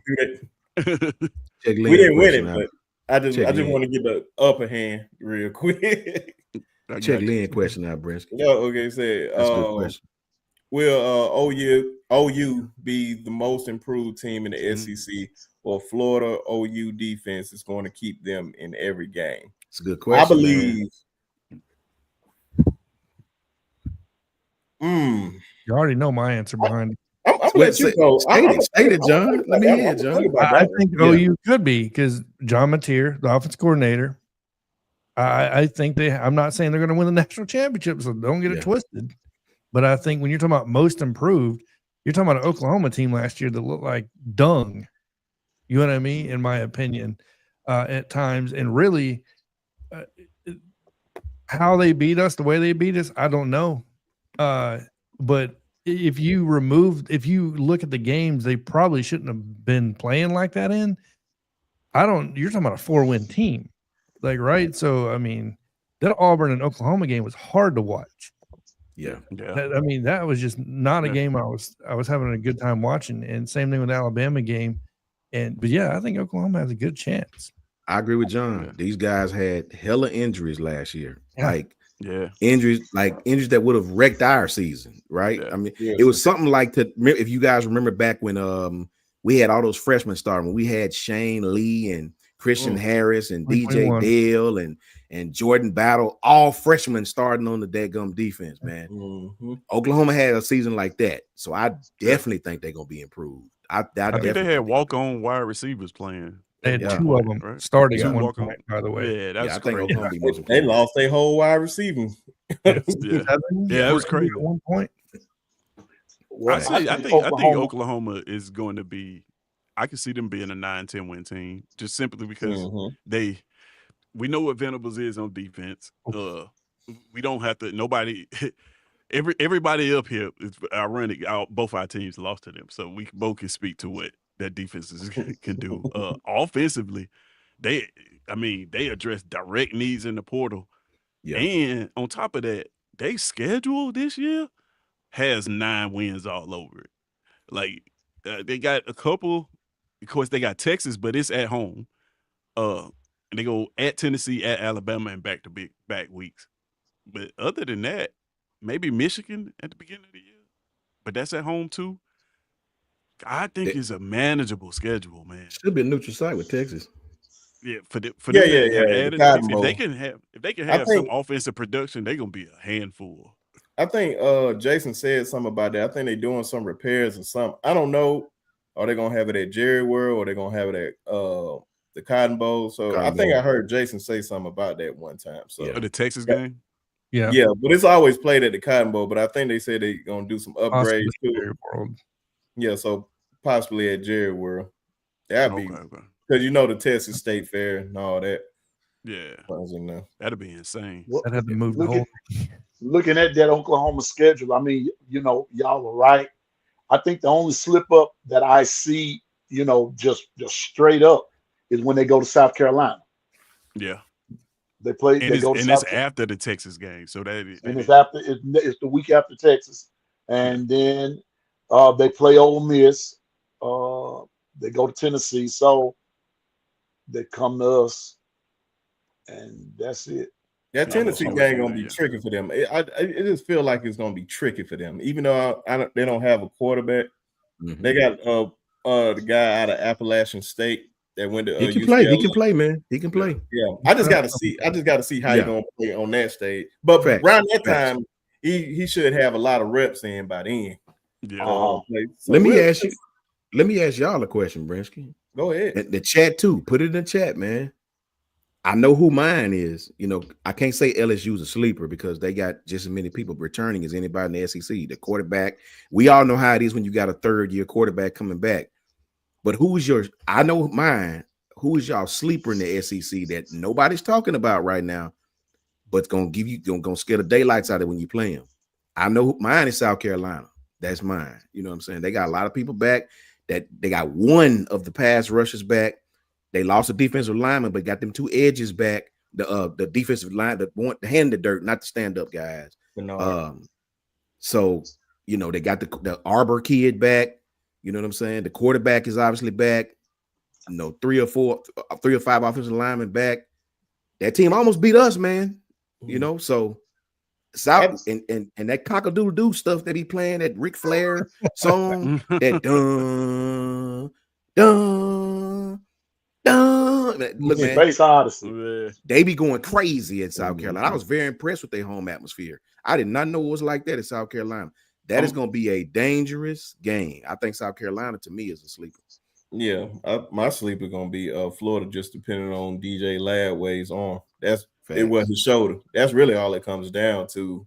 Facts, Coach. With him, if his shoulder's good, I believe Florida is a big time sleeper team because they return a lot of the players. They got a lot of young talent. So Florida is mine. Lynn said, OU. That's a good pick. But yours, John? Oh, man. I want to say South Carolina, but I feel like Lenore Sellers is such a big name. You know what I mean? And if they wouldn't have lost Emonwari, right? They lost a lot of guys on that defense. On that defense, that's my only worry with them is when they go to play like Oklahoma. Mateer can sling the ball. Now Lenore Sellers is a baller too, so don't get it twisted. But when you're talking about a team that's just not being talked about, I personally think South Carolina's being talked about a little bit. I don't trust the health. I never try to go towards health because I never know what it's going to look like. So I want to say Florida, but I don't know about DJ Lagway's shoulder. I'm definitely not going Missouri. You know what? I'm going to go to what you said the last podcast we were on together, Coach Sean. I'm going to say I think Vanderbilt could potentially stir some pots again. I'm trying to tell you, you better pay attention. That's the only team I can think of. That offense they run is if anybody coached or played, what I'm saying is true. That offense is very difficult to prepare for, man. Very difficult. And just by the way, South Carolina returned 8 starters on defense. And I'll say OU. I'll say Oklahoma. Only because, but once again, I think because they have so many people returning, right? And then the new office coordinator and then Mateer, and they're going to be healthy. But once again, I don't think there's really many people being slept on this year either. But that's just me. Yeah. Yeah. I'm gonna go. I don't even know if it's considered a sleeper, but I'm high on Texas A&M. Oh, okay. It's a team. You know, they've been stacking classes. Routinely, the team who we talk about when we say that stars don't matter because they've been stacking classes and hadn't been able to do anything with it. So, but they still have a lot of talent. Marcel Reed's a dynamic quarterback. I think he's gonna have a good year. And their schedule, again, I always look at their schedules. Their schedule sets up very, very nice for them to be a 9-win team this year. They got all 5 offensive linemen back. Yeah, entire offensive line. Yep, you're right about that. 7 starters back on defense. So I don't see why not. And Mike Elko, you know, I think he's a decent coach. Coach Carr, not my favorite. He came at you right away. I mean, I can take Auburn, but I mean, I want to bring some variety to it, man. What you think, man? Before we get on that last topic. Well, y'all know me. I'm gonna go with somebody that nobody talks about, and they are slept on. They stepped on sometimes, but I like their coach because at the end of every game that he wins, they say, "What you gonna do?" I think I'm gonna go home and have a cold beer. Arkansas. For real? Okay. Watch Arkansas. They're returning. I want to say is it 9 starters on offense. I think that's what it is, including the quarterback. Arkansas is don't sleep on them. And my other, you know, just kind of then go back to sleep. Watch Mississippi State. They have a lot coming back to. Ole Miss lost, Mississippi State gained. So my 2 sleepers are Arkansas and State. I ain't gonna lie, you was like the second person that I heard say something about Mississippi State. So pay close attention. I think their quarterback position gonna be the problem because that kid stay hurt. If he stay healthy, I agree. But they also have one of my favorite prospects that I wish that was still at Alabama. They just got him out of JUCO, Tony Mitchell. So this is Tony Bits. I believe he's going to shine at Mississippi State. I wish he was still here at Alabama. So I just wishing nothing but great success for that brother, man.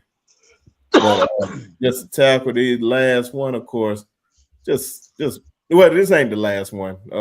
Last one is the top 5 most powerful. But this one is real quick, just on recruiting. Sadarian Morgan. Commitment day is July 2nd. Of course, Auburn and Alabama is in it.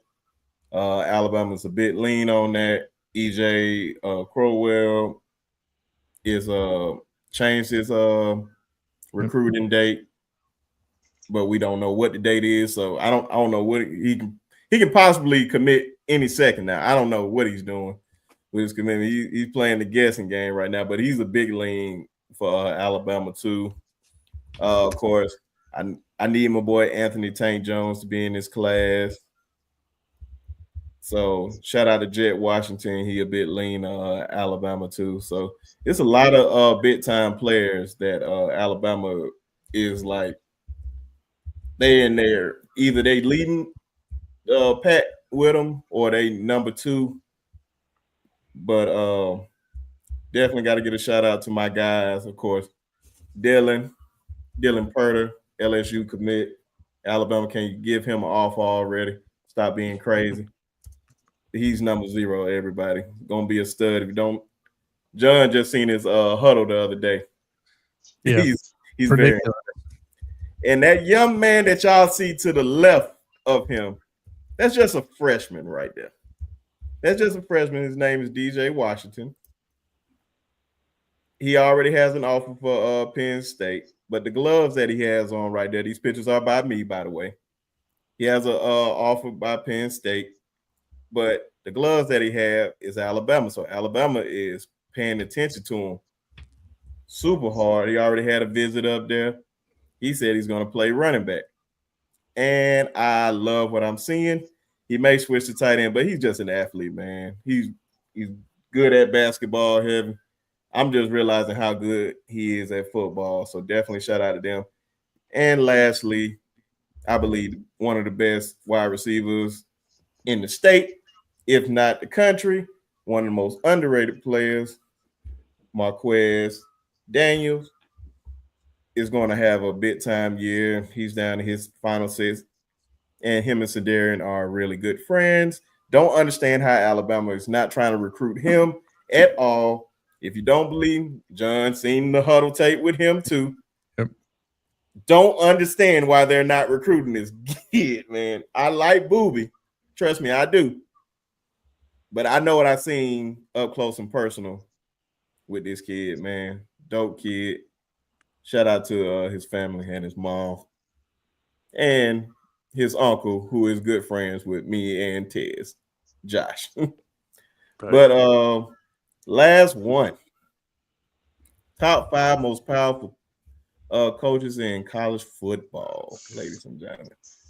Now, when I say powerful, influence. When they open their mouths, everybody listen. So powerful can be in championships. It can be in wins. Like, who has that type of power? I'll just run down mine real quick. It's not really hard for me. Of course, I got Kirby as number 1. Without being said, I think he's still the top dog with them 2 national championships. Just the way he's controlling college football right now. This ain't in, I wouldn't even say in no order, but I still keep Kirby at number 1. Dabo Sweeney, still one of the top guys in the sport, especially doing it his way. I love it. It get criticized a lot for him not adapting, but the way he's been doing it, it's been working for him. Still get good recruits. A lot of those guys hardly ever leave and jump in the transfer portal. Another one, prime Deion Sanders. When he opened his mouth, everybody listen. What he does, he moves the needle with the whole college landscape. Everybody's watching the game. All the celebrities making their way down there. ESPN with all the players that they have. I know Travis Hunter and Shador and all those guys were a big part of it, because you got to have the players too, because folks not looking at the sideline for the coaches. Like, we love Coach Saban, but we weren't looking on the sideline. Just we ain't watch Saturdays to watch Coach Saban. The next one for me is Steve Sarkisian, because he had Texas, just because of the power at Texas, and he made Texas relevant again. Texas is good. The sport of football is good. And I have to give the last one to right now, Ryan Day, because Ohio State, a lot of folks gave him a lot of criticism for, I wouldn't even say underperforming, because I felt like he did great in a lot of he just happened to run into a juggernaut every time he played. Like, he could have won at least 2 national championships, but it just wasn't his year. But this past year was his year, and he finally got over the hump. Now, just can't wait to see how he do. Now he gets the benefit of the doubt. Now, once you win a national championship, you get the benefit of the doubt if you do something crazy. We're like, well, he's a national championship coach, so he know what he's doing. When you don't have no national championship, they question everything you do. So that's my top 5. I go next, man. I got similar top 5. I think it should be everybody's top 5, really. First, I got Kirby. I mean, Kirby right now is the top coach in college football. You can say what you want to say. His team is always relevant. His team is always, just like we was, always on the brink of the championship. He made the playoffs.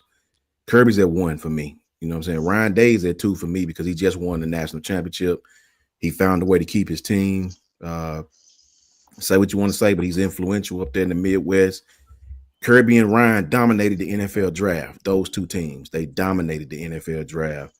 Steve Sarkisian is next for me, for the same reasons Brinsky just listed. I think Sark is one hell of a coach. He would have been on my top 5 either way. I think what he has done at Texas is made them relevant again. And contrary to what Texas fans believe, they were not relevant. I don't give a damn about your name. Nobody cared about you. Nobody watched you, but Texas people. That SEC logo helped facts, Tez. That SEC logo helped you out, and that coach that you got from Alabama has helped you out. Contrary to what you think, Dabo is still there. The guy still got 2 national championships. How many do your coach got? Right? And Coach Prime. I mean, for the same reason that Brinsky said, you can love him, hate him. I call it the Floyd Mayweather effect. Floyd Mayweather used to have pay-per-views of $300 million because people watched him. Those that loved him and people watched him even when they hated him, right? And that's what's going on with Coach Prime right now. That's my top 5. Could have went Marcus Freeman, could have went Dan Lanning, could have went Coach DeBoer, but none of them have done anything yet. So I mean, Marcus done something. He got to the playoffs, but you still new money right now, right? So those top 5, that's my top 5, and that's my reasons why. All right, I'll go next, I guess. Similar. Right. So yeah, I got Kirby at 1 for I just think he's the most dominant college football coach right now across the board. We're talking about recruiting, results, rings.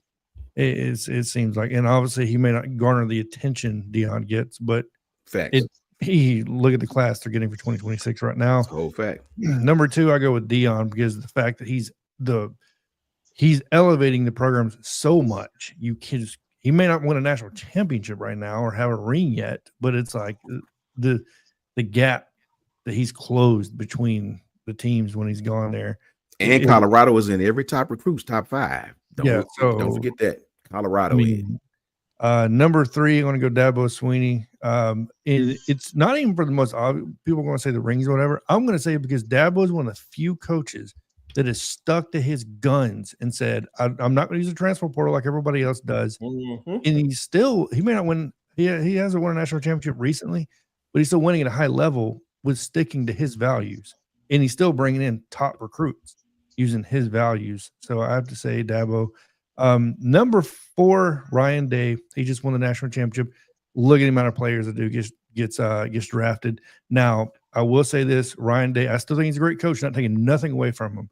But my God, the assistants he has on that staff for recruiting is legendary, right? So I can't remember the wide receiver, the coach name. Brian. He was a previous wide receiver there. Either way, he's one of the best recruiters in the nation, right? So, and the dude has brought in like all those receivers. And number 5, it may not be the most popular pick, but I want to pick something that everybody else didn't pick, right? So I'm going Jeff Brom at Louisville. I mean, Louisville, for where they came from, right, and to where they're consistently winning every single year under Brom, have to give them credit. Facts. I disagree with you. Like, I don't know what on that last one, but Jeff Brom, but he is definitely a Louisville legend. Definitely. Never mind. We'll save that debate. Yeah, we'll save He just had a quarterback go first round, right? Second round. That's what I'm. But I don't know. Louisville. But that was an interesting one. I'm going to, because when you said powerful, like you said, influence has a lot to do with my list. Also, I think just the school that you coach at sometimes gives you power, just by the nature of what they mean to college football. So the number 1 on my list, I got to go with Coach Prime. I'm going to put him number 1 just simply because when you talk of power and influence, he doesn't have the resources that the rest of these schools have to have power and influence. He doesn't have the roster that any of these coaches that I'm going to name has, or access to kids in that manner. And for him to have so much power and influence, if he opens his mouth and says something, it is headlines. It is a perfect example is what I'm talking about. Is he proposed that in the spring that teams should play other teams in the spring. Media went crazy, said it was innovative. Hugh Freeze has been saying that since he was at Liberty, but Hugh Freeze does not have the power in the audience and the respect that Coach Prime had. So people are going to give Coach Prime the credit for that, which is cool. Number 2, I've got Kirby Smart, consistency. In the SEC, when we doing our top 5s, the top 10s, you got to account for Kirby in there. Where does Kirby fall? Is that number 1 or number 2 on everybody's list? Then you got Ryan Day, a defending champion at Ohio State. You got to give that guy his credit. And he particularly did it in the year when everybody was doubting him. This was pretty much a contract year for him. Like, they were talking about firing this dude after that Michigan game. Right? Like, this is a contract year for him. So, and for him to be able to perform like that, well, he didn't perform, the team did. Is pretty good, pretty cool. Steve Sarkisian is number 4 for me at Texas. This is one of those that just by the nature of the school that you're at, you're given a lot of power. But to his credit, like Coach Sean said, prior to him getting there, you can go look at it. I promise you, go back and look at it. It's 6 wins, 7 wins, 8 Facts. wins, 6 wins, 7 wins. Them Texas fans different, boy. It is mediocrity before. Yes. Before Them rascals is got different. there, man. Hey, it's just the facts, man. I can't make it up. Like, Facts, John. They had a lot of money, but they wasn't doing nothing with it at all. And then the last one, like John said, I'm gonna add one that nobody said just to kind of switch it up. But Coach Sean mentioned, I'm gonna go with Dan Lanning, man. I'm gonna go with Dan Lanning because 1, the school that he's at, and 2, he's got the ability that if he wants a kid, he can get him. Like, he's one of the he's at that school in Oregon that is one of the only schools left that kind of have that cachet. Like, hey, if we want him, we can get him. We can offer him whatever we want, give him a shoe deal, whatever. Like, we got 100% backing behind with what's his name? Phil Knight's got 100% trust in Dan Lanning to make decisions on these kids, and he pretty much giving them an open checkbook. So whenever you can do that, I think that's power. So yeah, that's my list. Piano Man. Well, I'm gonna start with this. I'm gonna go with an honorable mention.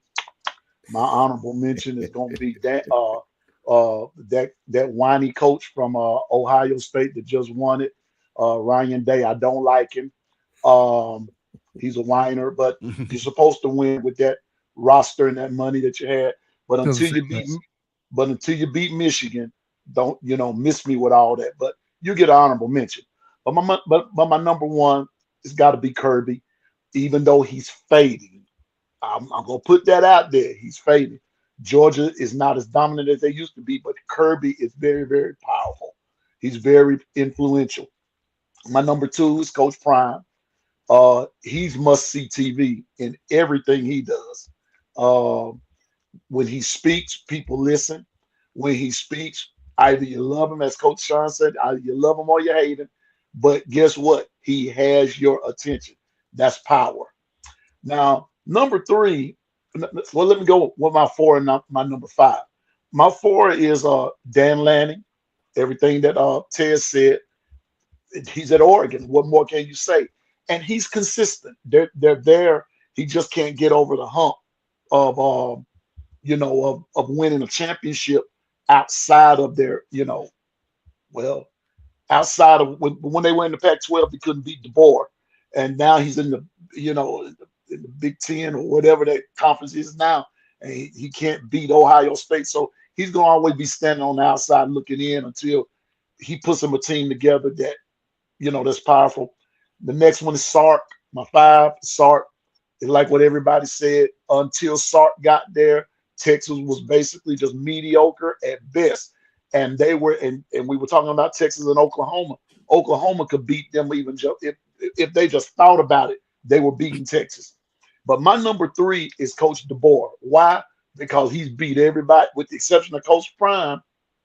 He's beat everybody on my list. He's beat them. So it's just a matter of time. He stepped in for the GOAT. He was thrown into he accepted. I'm not gonna say he was thrown into. He accepted one hell of a situation. And yes, he only won 9 games, but you're stepping in for the GOAT. You're stepping into a situation where 30 players transferred. They left the program, and you still won 9 games. Yeah, you lost to teams that you shouldn't have, but you still won 9. That dude is powerful. And I think it was Coach. One of you all said, I think it was Tez said that sometimes it's the school that you play for. It carries that weight. It carries that power. Who's the standard? There's nobody else up there except for Alabama. So, Coach DeBoer, that's my number 3. Let me say this before we keep going. The reason why I didn't put Oregon, because when you look at Oregon's first 2 years under Dan Lanning, they 22-5. Chip Kelly was 10-3, 12-1. Mario Cristobal went 20-6. He ain't doing nothing different. And Chip Kelly took him to a national championship game. So I didn't put him because he to me, he ain't done nothing that the other 2 coaches ain't did. When you look at the coaches around the world, Sark has done something different. Dabo has won 2 national championships.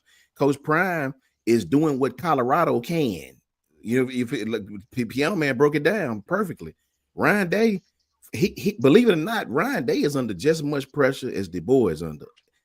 Ohio State up north is just as big as Alabama is down south, and he won it. You know, he won it. True, he lost to Michigan, and that's a bad thing when you at Ohio State. They won't forget that even with the national championship game, right? Yeah. But hell, he won it. You got to give him that, right? And then Kirby, to me, I got to disagree with you. I think Kirby smart. Kirby lost 20-something players off that team, bro. They lost everybody and still made the playoffs. And if you look at their recruiting class coming up, stupid. It's stupid, man. It's stupid. I think Kirby Smart is as strong as ever. That's what I believe. The Georgia, now true enough, the Georgia team wasn't the same Georgia team because they lost a lot of people, bro. They lost a lot of people. Their running back room was terrible by Georgia standards. But if you look at who they got in coming, man, Elijah Griffin, man, that boy, bro, dog, man. I agree. That was great. That was a great list. The only thing, like, especially when you talk about Ryan Day, Gil, I ain't gonna lie to you, man. I disagree with you. When folks say they paid for that national championship, you got to think about all the players that they had come back. A lot of those players were Ohio State players. Only thing that they did different was just you bring in Jeremiah, who is a freshman. That's yours. You bring in Quinshon Judkins, you just add another running back there with Travion Henderson, who is a dog, and you just add Caleb Downs. That's it. That's really all they did. Everybody else is Ohio State. So you can say they paid for it. I still don't give Will Howard credit. Will Howard was pretty much like the substitute. I won't even say the substitute teacher. I would say he was the guy. Jacob Coker. Like, be sharp, Eben in the chat. I give him his credit. He was good when he needed to be good. No, he's the one driving. Like he's driving the Porsche. The only thing he had to do was just not scratch it. That's it. True. Yeah. That's the only thing he had to do was just not scratch it. We're gonna win. Just don't mess us up. Yeah. Honestly, Brinsky, to your point, Ohio State kind of set the blueprint of how to navigate this whole NIL situation from a team's perspective, like with investing so much money in their own players to come back. Like, I think that's the answer from a team perspective. Alabama took that approach this year. That's what y'all are doing. Y'all invested a lot of money in y'all roster that was already there to get those guys to come back. And when you can do that, now you can start to build a team, build a program. You can, you don't have to teach philosophies all over to a bunch of new players again. You can, I think a lot of people know that, when you start installing stuff, the more players you have that know how to do it, the more complex your scheme can be because you don't have to spend time teaching players how to do this. So, and remember this too. To their credit, Ohio State.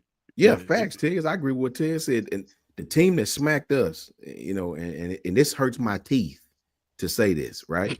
Like, I didn't even know teeth. I know that the roots have nerves, but I didn't know the actual tooth had nerves. Like the team that beat us, Tennessee, that ugly school from up there in the hills, right? That team smacked Tennessee, bro. Like it wasn't even no game from the kickoff to the damn whistle. They whipped Tennessee up front. I mean, they whipped Tennessee like they was an FCS team, straight up. I got to give it to them.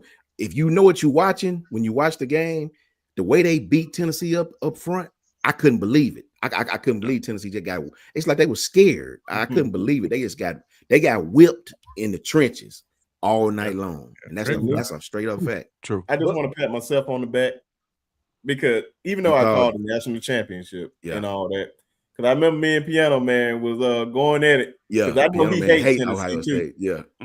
No, he hate Ohio State and yes, Tennessee. And Tennessee. Look here, I ain't want neither one of them to win. It could have ended in a tie. And then I was just like, man, it's a different type of cold up there. Facts, man. Ohio, man. I'm with you. It's a different type of cold up there. Different type of cold. Brinsky said it. Yeah. He said I was like, man, I'm telling them boys from Tennessee, and look how they played themselves. Let me tell you where they lost. You gonna come out with no shirt on, like I ain't cold. Damn, it's cold out here. I ain't cold though. Anytime you see that, you might well go ahead and chalk it up right there. That's the L right there. It's over with. I'm just telling you, whoever, it don't matter the team, whoever does the most in the pregame warm-up usually loses. Yeah, history says it always happens. Come out there with no shirt on. Majority of the time, put your money on the team that's not doing it. Majority of the time, put it on the team that's not doing it. I guarantee you're gonna win a lot of money. You may lose a couple, but I'm telling you, if they did the research on that, it'll be a high mark. Yeah. You remember USC crawling on the field against Alabama like a dog? That's what popped in my mind when I said it. Got whipped, bro. They use that as an example for every college football season, just showing like oh, they just ready. Oh, we USC. And I think that was Sam Darnold's first game. I think Sam Darnold started that game. I think he was. Yeah. Shout out to media teams, though. That's how important a media team is, because they use that clip in a good way. They put that clip up to promote their school with them, like that. They just don't never show the part that happened after that. But B-Shaw, need a good media team. But B-Shaw, let me tell you something about that though. Lately, they've been really pushing that particular video, especially on TikTok and places like that, to show what Bama did to them, because they showed that how they was just pulling them back and get out there, and then they show how Jalen Hurts was just passing all over and everything. So, like you said, all this stuff you be doing at the beginning of a game, 9 times out of 10, you the team that's getting ready to lose. All right, everybody. I appreciate everybody coming out here tonight. We talking bad about Auburn as always. Man, forget them trees. Don't worry, we definitely getting there. It's Ohio State time. They are the champs until somebody knock them off. It's always the champs still here until you knock them off. So shout out to everybody coming in here. Make sure you hit the like and subscribe button. We only 10 subscribers away from 800. Tell a friend to tell a friend. Come on over. Got some things lined up. Hopefully to hear back from somebody soon. And it's going to be, I just say it's going to be interesting. So we're going to see how that's going to go. Definitely shout out to Lynn for the shirt. Definitely going to have to make a video for Lynn or something. Facts. I'm still waiting on mine. I'm still waiting on it. It's coming. Trust me, it's in transit. It's on its way. But definitely appreciate him. Big fan of the show, big supporter. Shout out to Gil. Shout out to Miss Williams. Shout out to Kimberly. Shout out who else in here? Coach Carl. Charles, what's going on, brother? Roll Tide, Mimi. Oh yeah, Mimi's up in here. Appreciate everybody coming up in here. Tell a friend to tell a friend. Come over here, subscribe to the channel. But before we go, just got to let the guys shout out their channel, and we are out of here.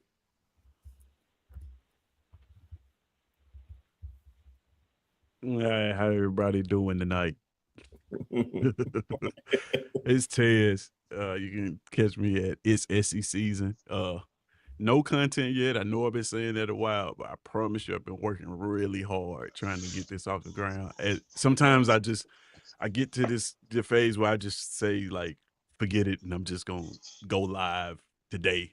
But I always pull myself back, stick to the plan, try to get the content as best as I possibly can. So, yeah, if you don't mind, check me out at It's SEC Season on YouTube. I also have a Twitter for the page, too. My personal Twitter is at Codename Tez. You can find me on there reposting stuff.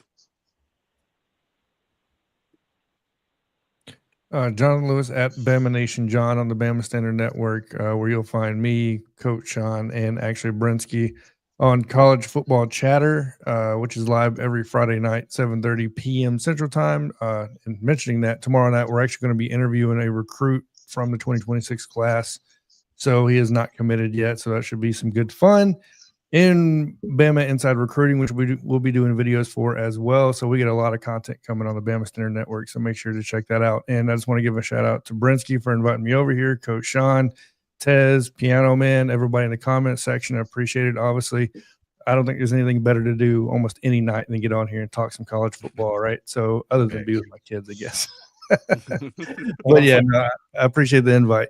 Oh yeah, and I'm so glad you mentioned the interview because I was gonna mention that in. So yeah, definitely go check us out tomorrow at 7:30. Yep, 7:30 on the Bama Standard. Hello, everybody. It's Piano Man. You can catch me at the Long Run with Piano Man on YouTube. But if you're on Twitter or X, I'm Music and Sports Guy. If you've never subscribed to the channel, come on and help us out. We're just new kid on the block, but thankful for these guys here who helped me out. We're doing pretty good. So thankful. Be sharp. Thank you for inviting me. But I apologize for my lateness. Had choir rehearsal, and you know how that goes. But as soon as I hit the yard, I came in. So love being with y'all. And I'm like Jonathan, there's nothing better, no better than sitting around with my brothers talking about college football. So catch us on the Long Run with Piano Man. We'll be glad to have you. Oh yeah. Man, big shout out to Brinsky for having us, man. Big shout out to Brinsky for having us, man. With none better than be with the bros, man. All of them, man. All the guys you see right here. Tap in with these guys. They all do great things, man. Tap in with us Friday. Shout out to Gil. Much love to Gil, man. Shout out to Ebony. You know what I'm saying? Shout out to Susan. Everybody. And big shout out to Lynn, man. Big shout out to Lynn. Always, man. Smart Grid. Make sure y'all check that out, man. Shout out to Coach Carl. Shout out to Coach Al. Shout out to Jan716. Shout out to Ty Hayes. Man, shout out to everybody, man. Shout out to both Jasons, Hall of Fame Sports and Crowd Noise. Both of them, man. Shout out to all the Bama Standard guys, you know what I'm saying? All the Bama channels for real. All the Bama channels, Clint Lamb, you know what I'm saying? Justin over TDA. Everybody do great work, man. Tap in KB. All them boys, man, do great work, man. Please tap in with them dudes. They all do big things. Really, really, really enjoyed last night in Bama Standard seeing Antonio Lango, man. My favorite Bama player of all time, I might add. Shout out to his cousin, Aaron. You know what I'm saying? Hopkins Hall boys, Alabama A&M University. That's my boy, Aaron. We did some great things back in the day at A&M. You know what I mean? Much love to the whole Goog family, man. Shout out to everybody. You can find me at JMHO Sports Talk on Twitter and YouTube. Just my humble opinion. And of course, I'm Brinsky Sharp of the Sharpshooters Podcast. I used to have set days for the show, but I just like going live now, just talking football. And when college football season starts, it's probably going to be a lot more. Yeah, it's going to be endless amount of content, endless amount. Yep. But Tez looked down in the comment section at Lynn. But I get that for you. But we'll make sure he get right, Lynn. Definitely need to holler at Lynn very, very soon about some stuff. Me and Coach Sean definitely need to talk to him. And also shout out to all the Bama channels, like Coach Sean said. Shout out to everybody supporting us. Like I said, we wouldn't be nowhere far in this YouTube without you guys. Thank you for your support. And definitely shout out to Justin and them at the Bama Standard for the opportunity to even do this on their channel. So definitely appreciate it. But as always, y'all already know it's Miss Janet. Close your ears, Ted. Yeah, close your ears, everybody. Hide your kids, hide your wife. F them trees. F them. Y'all already know F them. Tuma's Corner. Jordan Hair. Skybar. Everything about Auburn, the toilet paper, anything that's produced in Auburn has come to Auburn. If you send your child to Auburn, I ain't gonna even do tests like that because his child is at Auburn. So shout out to Bo Jackson. Shout out to Frank Charles Barkley and Charles Barkley. That's it. Outside of that, everybody else, F. And y'all already know. It's the best time of the year. we getting closer and closer to college football. And she said even little Italy. My wife said even little Italy. I'm not gonna say F little Italy because it's been many, many, many drunk nights in Auburn and Skybar where we walked down to Little Italy and got a slice of pizza. So in Little Italy. So shout out to Little Italy. I knew you loved us, man. And shout out to Ebony. Yes, y'all won the championship, Ebony. Shout out to them. But we got 6 of them over here. 6 in 13 years, player. Yeah. So Bama, baby. Man, ain't nobody thinking about Ohio State. Noah's gonna have a wife and 3 kids before Ohio State wins another. Oh, Max. I said it. But appreciate all y'all, man. Yeah. Tell a friend and tell a friend. Subscribe to the channel, and we'll catch y'all on the next one. May do a live on Sunday just because. See y'all later. F them trees. And John, can you give me one? Roll that.